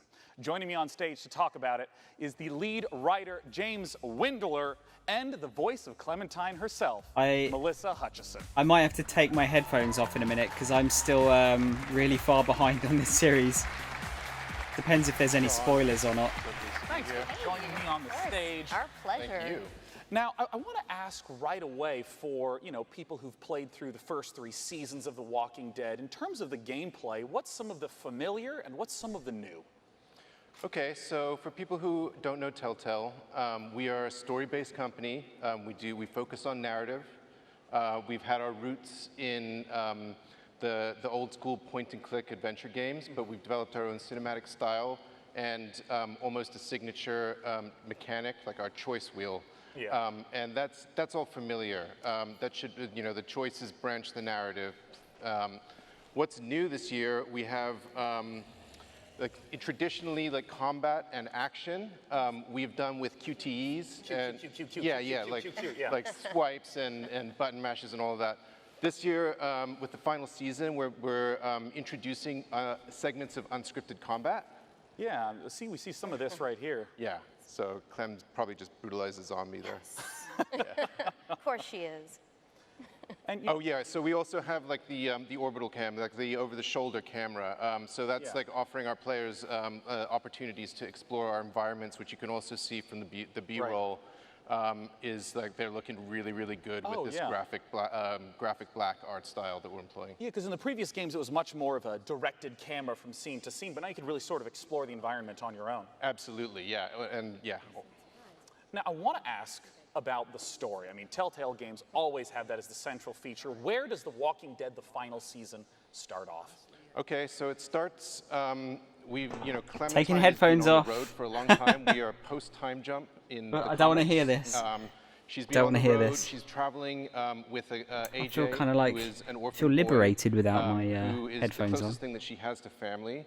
But they're reaching the end of it. They are running out of steam on the road. It's proving to be untenable. The final season, Clementine discovers a school, a secluded school, where there are no adults, and essentially sees that this might be a place that they could call home. Yeah, and what are the sort of challenges that she's going to face throughout the season? Oh, all kinds of challenges, yeah. Like zombie threat all the time. Tough. Yeah, of course. And then there's always the external threat, at some point there are going to be adults coming in representing external threats that she's going to have to deal with. Now, Melissa, I want to ask what your experience has been like, because it's rare to have, a voice actress journey along with a character in a multi-year journey. I mean, how long ago was the first recording that you did? Well, it was 2012, but we might have even started 2011. I don't know. We're not going to do math on air. Yeah, we're That's not always doing a math. bad idea. That's not happening right now.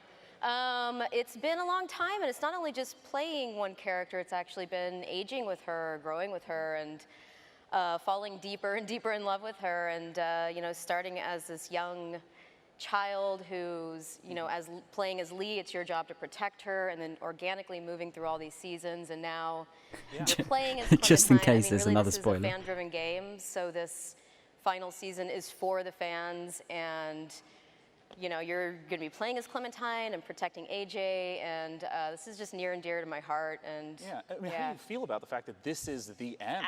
Well, I mean, it's bittersweet. I'm super sad. I'm super psyched. You know, of course, it'll be sad to end her journey, but I'm really looking forward. Obviously, I'm surrounded by talent with Telltale Games, and I have no doubt that the writers and the creatives are going to crush it. So sad but happy? It's all very confusing. I'm a very confused human right now. Let's just put it that way. Well, I'm someone who's played through all of the Telltale Walking Dead games. I'd love to know when the final season is coming out. August 14th. Yeah, we ship August 14th, and it's available for pre-order right now. Be sure to check it out. Thank you so much for joining me on stage today. Thank Once you. again, that's thewalkingdeadgame.com, or you can find it on Steam as well. And for our next title, Frankie, we're going to head back to you on the balcony. Next up, have I got a treat for you. Coming straight out of Finland from Nolla Games, it's a magical action roguelike that asks, is that a wand in your pocket, or are you just trying to kill me? Don't let the retro art style fool you. Noita is set in a procedurally generated world. She loves the old where every innuendo, pixel doesn't is she, this physically simulated. Frankie? Let's take a look.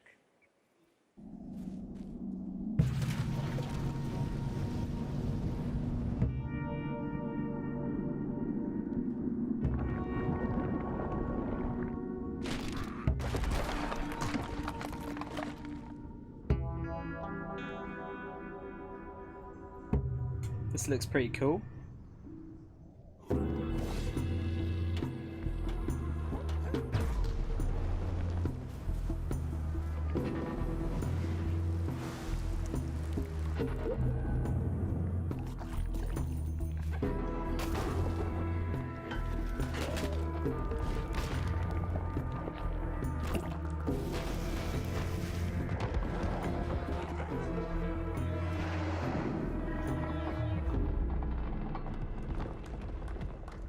Yeah, that looks pretty cool. Our next title is one that's very near and dear to my heart, as it is the spiritual successor to one of my favorite childhood games, Theme Hospital. Joining me to talk about it are the two founders of 2 Point Studios to talk about 2 Point Hospital. Yeah. Join me in welcoming Dr. Webley and Dr. Carr. This could be really exciting, this one. I loved Theme Hospital. Wow. Great suits. I know, I gotta ask, as two fully trained medical professionals, how does one run a hospital in 2 Point Hospital? Whoa, what's going on with the mic? What's going on with the mic? Wait, oh my gosh, is the stethoscope eliminating your microphone? Oh, you know what? What the fuck is going on? Every year, come here, talk to me. Okay. How do we run a hospital? So 2 Point Hospital is a game about designing and building your own hospital. It's What's going on with the mic? What's going on with the mic? Yeah, listen, you said don't talk there. Yeah. I got to look out here, you said. Yeah, no, just look straight at the ground. There's a lot of customization. Is this not working at all? Yeah, it's great. Doing great. Carry on. I'll carry on then. Yeah, a lot of customization, a lot of interesting characters in our world, which with all these different characters, we had to come up with some really interesting illnesses and cures for them. And you have fun in 2 Point County exploring different regions and curing people with different ailments. And as you can see on the screen, we've got... this is real. We actually researched this. It's a certain animal. And also you can train people. You can train your doctors to be better, your nurses to be better. Do research so you can unlock new wonderful cures. Yeah. You know, saying everything, isn't it? Sorry, I didn't know if your mic was great. working. I was a bit backfilling. Carry on. Yeah, so I mean, no, tell me about it. Like, what is the sort of late game sort of experience that you'll be playing through? Because this looks like it's quite deep into the running of a hospital. Yeah, this is later on. So you start off and you're researching and you're training up staff, you're diagnosing illnesses, and you're hopefully curing them and making money, and then heading off. I see this malady Yeah, I see this malady called turtle head. Can you explain a little bit about what that is? Yes. It's when the head becomes so shrunken, it gets stuck in the neck orifice, just pops out slightly, and it has to be extracted.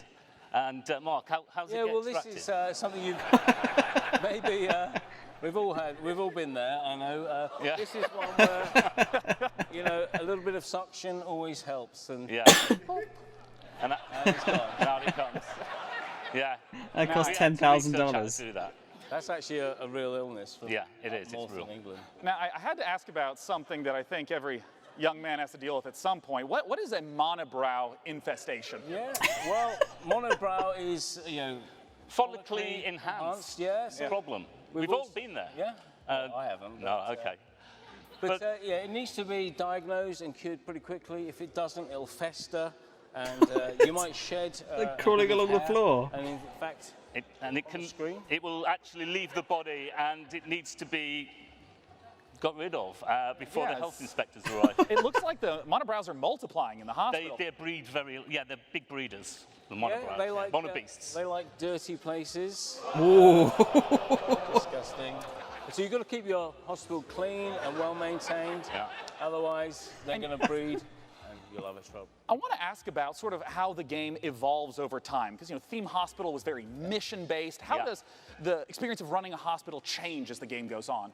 Yeah, so once you've started your first hospital, it's a pretty simple affair, and then you move on through 2 Point County. There's different regions. There's a cold region.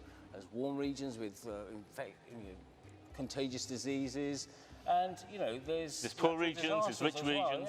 Yeah. So we've got volcanoes. Yeah. In fact, We've got all sorts of wonderful, weird effects can happen in different parts of the world. So you might struggle to manage your hospital empire because a volcano went off nearby. Yeah, it's about spinning plates, isn't it? You've got everything set up nicely, and then something happens. Thrown at you.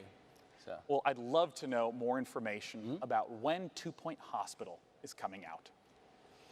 Well, we're coming out to fall, and you can check us out by going onto our Steam page and hopefully wish listing. And we're coming later in the year. We're told to say that. No. Well, I'm personally, again, really looking forward to it coming out. Thanks so much for joining me, Doctor and Yeah, Doctor. I'm really looking forward to that one. I think that one looks cool. Hospital. Now, our second Battle Royale game of the afternoon takes a fantasy RPG-esque bent, and you may have even seen it getting streamed on Twitch in the previous week. Let's take a look at Hi-Rez's Realm Royale. Oh, I've seen a few streams about this. Looked well, it's Fortnite but with magic, right? Kind of.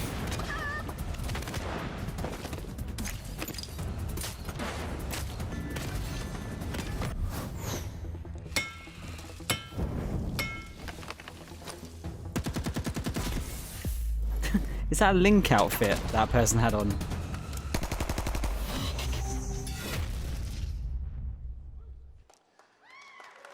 Joining me to talk about Realm Royale is the executive producer at Hi-Rez Studios. It's Rory Newbrough, a.k.a. Dry Bear. Mr. Dry Bear, what separates Realm Royale from other types of Battle Royale games in the genre? It's a good question. So before you go up into the air to determine where you land on the map, you'll actually choose from a list of fantasy classes like Mage or Hunter or Assassin and specify a unique play style before you land. How do these different classes work? So the engineer will be more about bunkering down, putting up shields, putting down turrets. The assassin will get behind the lines using stealth, use a sniper rifle to It's take out very similar looking to Fortnite though, isn't it? And, in some of the streams that I've watched, it also seemed like there were abilities, not just the loot and find stuff. Can you talk to me about how the ability mechanics work? Once you choose a class, it'll come with a set of abilities, and you'll actually be upgrading these during the match, but it specifies your play style. And so as you're looting, abilities as well as armor and weapons will come out of the chest. Okay. You'll start equipping that and determining the play style you want, and so you can just really specify. And you mentioned this a little bit. I've seen it on stream. Talk to me about crafting in the game. I mean, how does crafting work in a game where there's a constantly shrinking play circle? We're really excited about this. So strewn across the map, there are places called forges. And so once you go to the forge, you'll collect shards from disenchanting loot you find as you're going about. And you'll use these shards to start crafting legendary gear, very powerful pieces that everyone will want. Yeah. Once you start the forge, a smokestack will appear above the forge, and everyone comes over to It's like fight. a mini objective even. Big team fight. So I know that Realm Royale is currently available for free on Steam, but I hear that you have some goodies people can check out that are E3 exclusive. That's right. So free on Steam. We're actually out for less than a week now, and we were already number 4 on Steam charts. And this week at E3, through Mixer, if you stream on Mixer and you're playing, the streamer that gets closest to the Crown Royale will enter into the hype zone, and so everyone will see you on. You'll be featured on the main page of Mixer. You'll have a chance to win the jailbird chicken skin, which is It's very, very close to copyright infringement, I think, too. It's dude. like a little jailbird, like prisoner outfit, and just box around. It's hilarious. Yeah, and if you don't know the chicken mechanic, seriously, please look it up right now. Rory, thanks so much for joining me on stage to talk That about looks Realm way Royale. too Once similar again, to it's it. for free on Steam right now. Our next game is one that was shown at last year's PC gaming show, and Frankie has some updates of what they've been up to. Yes, John, as you may remember, our next game is made by a core team of just 2 people. It's called Ooblets, and it's a farming and creature collecting this is the indie thing we saw inspired by earlier. Pokemon, Harvest Moon, and Animal Crossing. This fresh trailer features a first look at their unique combat system, along with plenty of cute ooblets and environments. Let's take a gander.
I've definitely got a few friends that would be into that.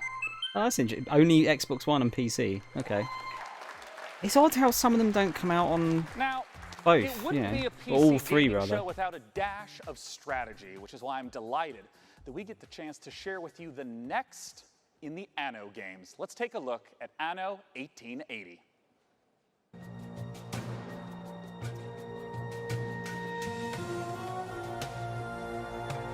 Okay, so I know like nothing about RTS games, and I'm bad at them. So there's not really a lot I can offer to this conversation.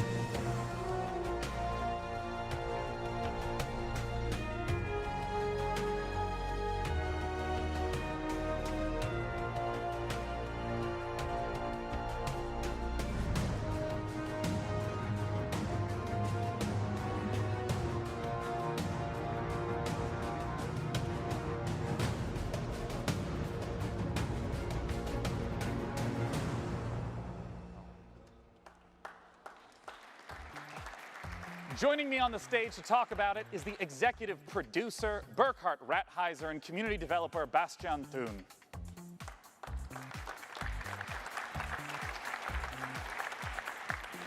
Gentlemen, welcome to the stage. I want to begin right away by asking, for people who haven't seen or experienced the Anno series, what are these types of games like?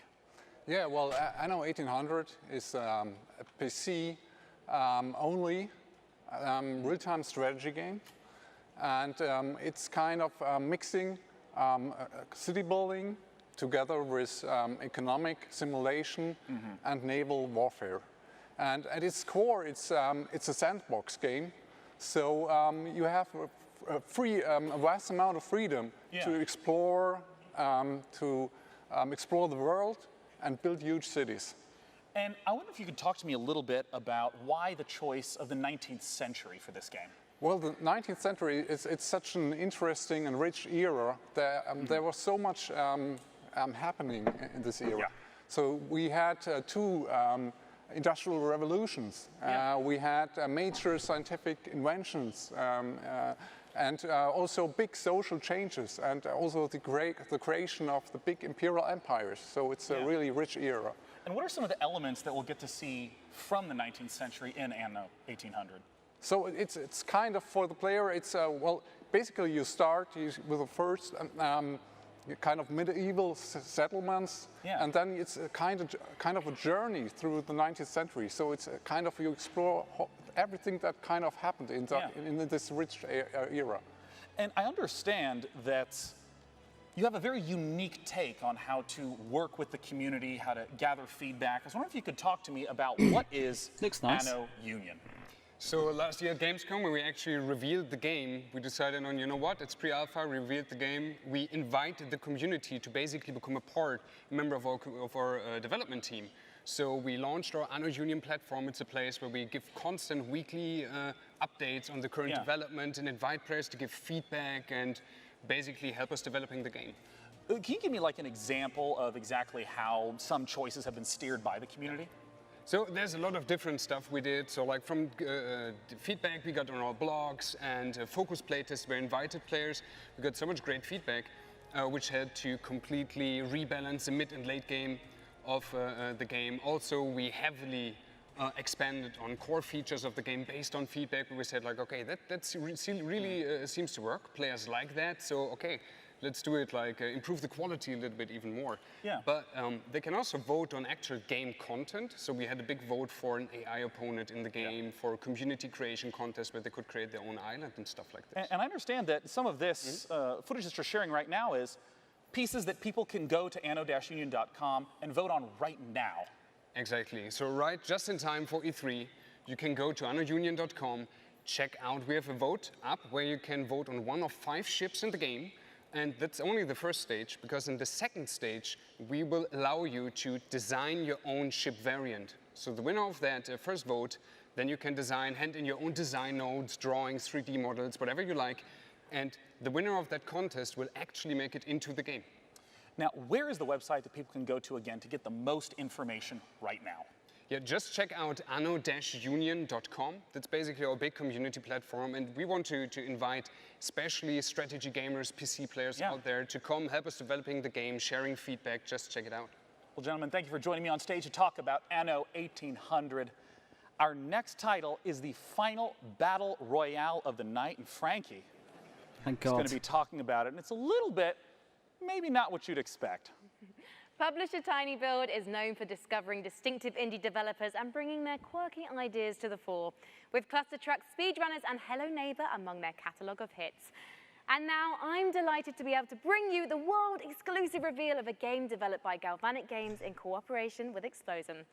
Inspired by the Cyanide and Happiness webcomic, Rapture Rejects is Battle Royale as you've never seen one before, ladies and gentlemen, believe it or not. Top down, isometric, cartoony, and basically bonkers. Let's take a look at what happens when the man upstairs makes an epic fail and only beams up the bad people. Introducing Rapture Rejects.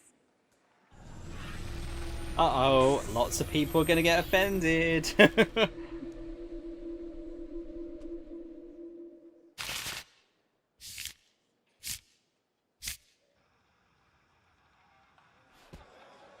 Dear God, every day I strive to be closer to your light.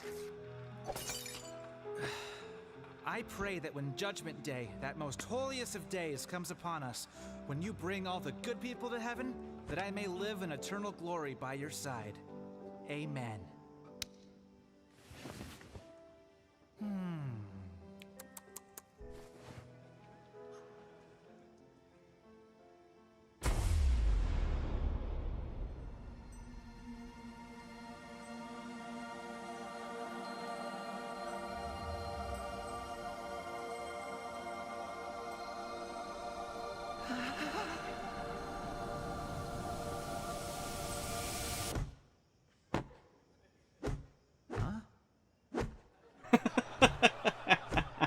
Little help. Thanks, brah.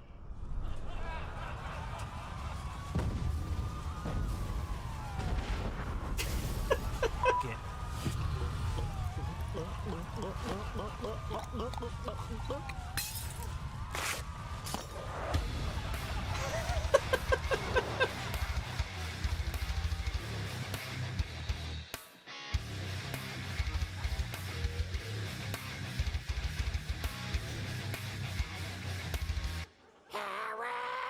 Get down here this instant! You didn't break the leaves! Smell you later, you old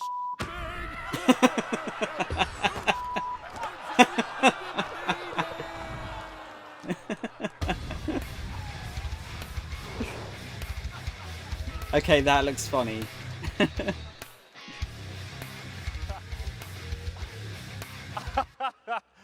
can't believe we got to show that trailer. That's so great.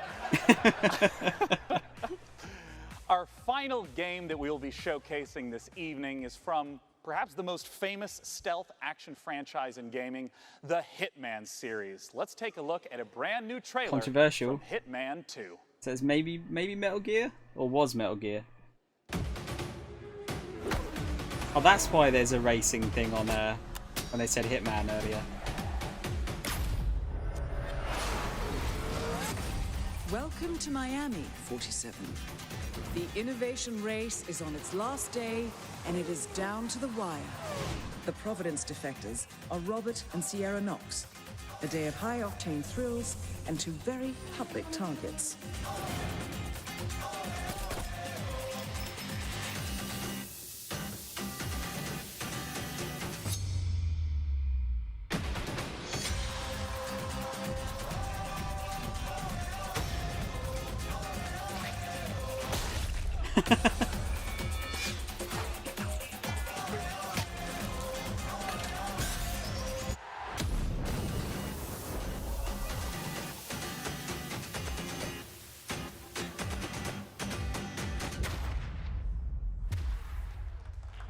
That looks good.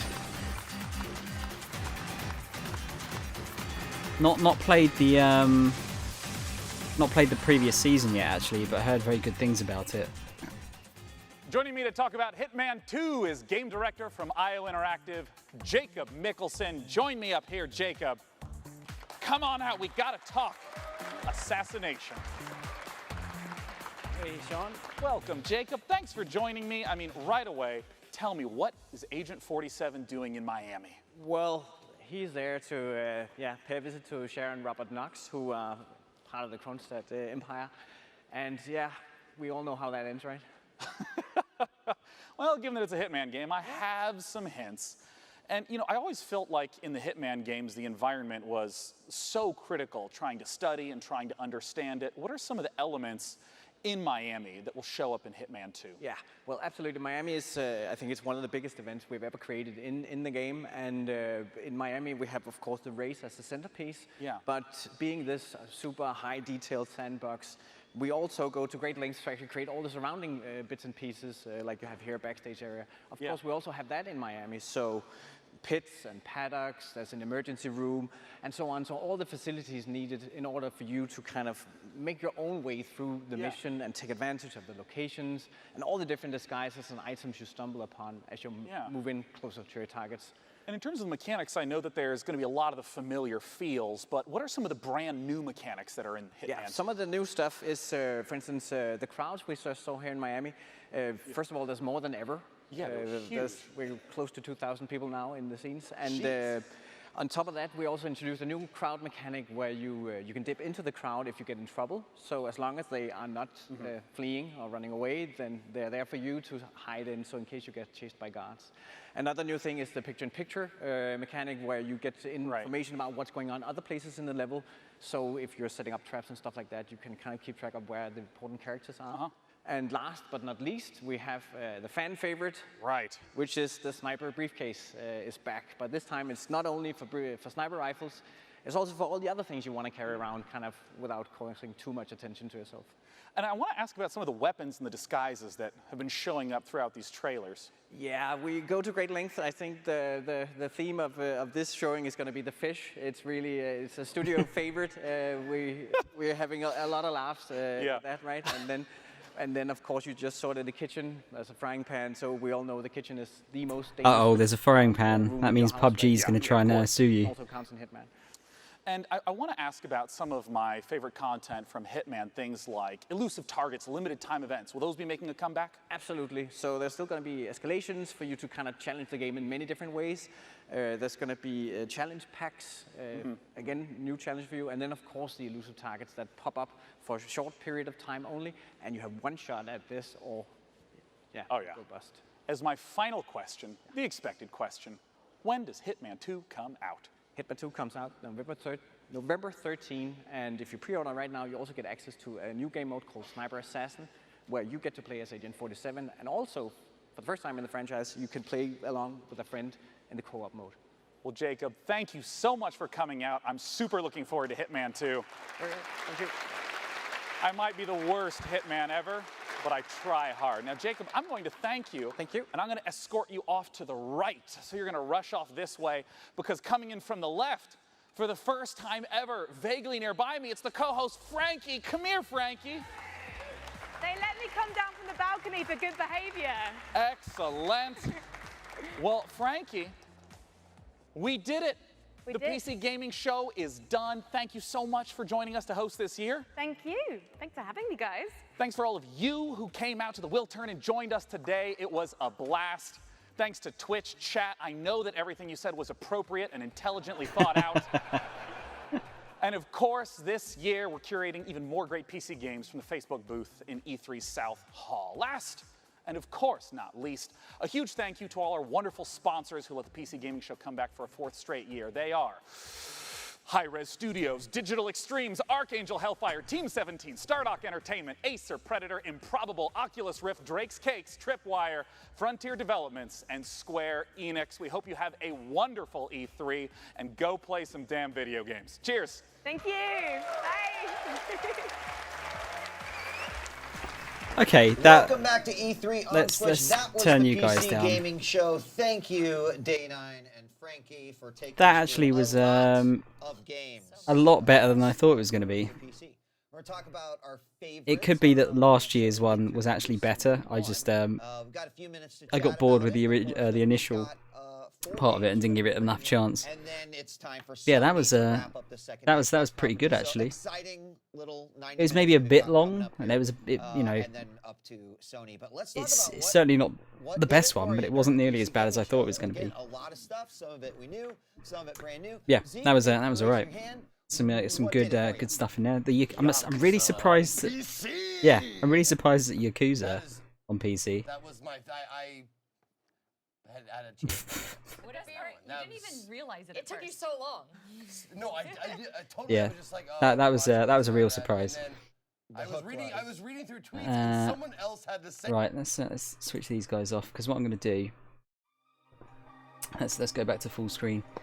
So yeah, I'm gonna. What's the time? It's 10 to 1. Okay, I'm gonna call it now, just for the next. Well, it's less than an hour now, and then at quarter to 2, I'll be back on, and we'll watch a bit of the. We'll watch the entire Sony conference, and yeah, I'm hoping they'll be. Well, they've got their work cut out for them. You know, I think that Microsoft conference was very good. I get the feeling that Sony always seem to nail it, don't they? So I reckon we'll probably get some good shit from them. Yes, I'm going to take a bit of a break, just under an hour. I hopefully will see you in about 55 minutes time.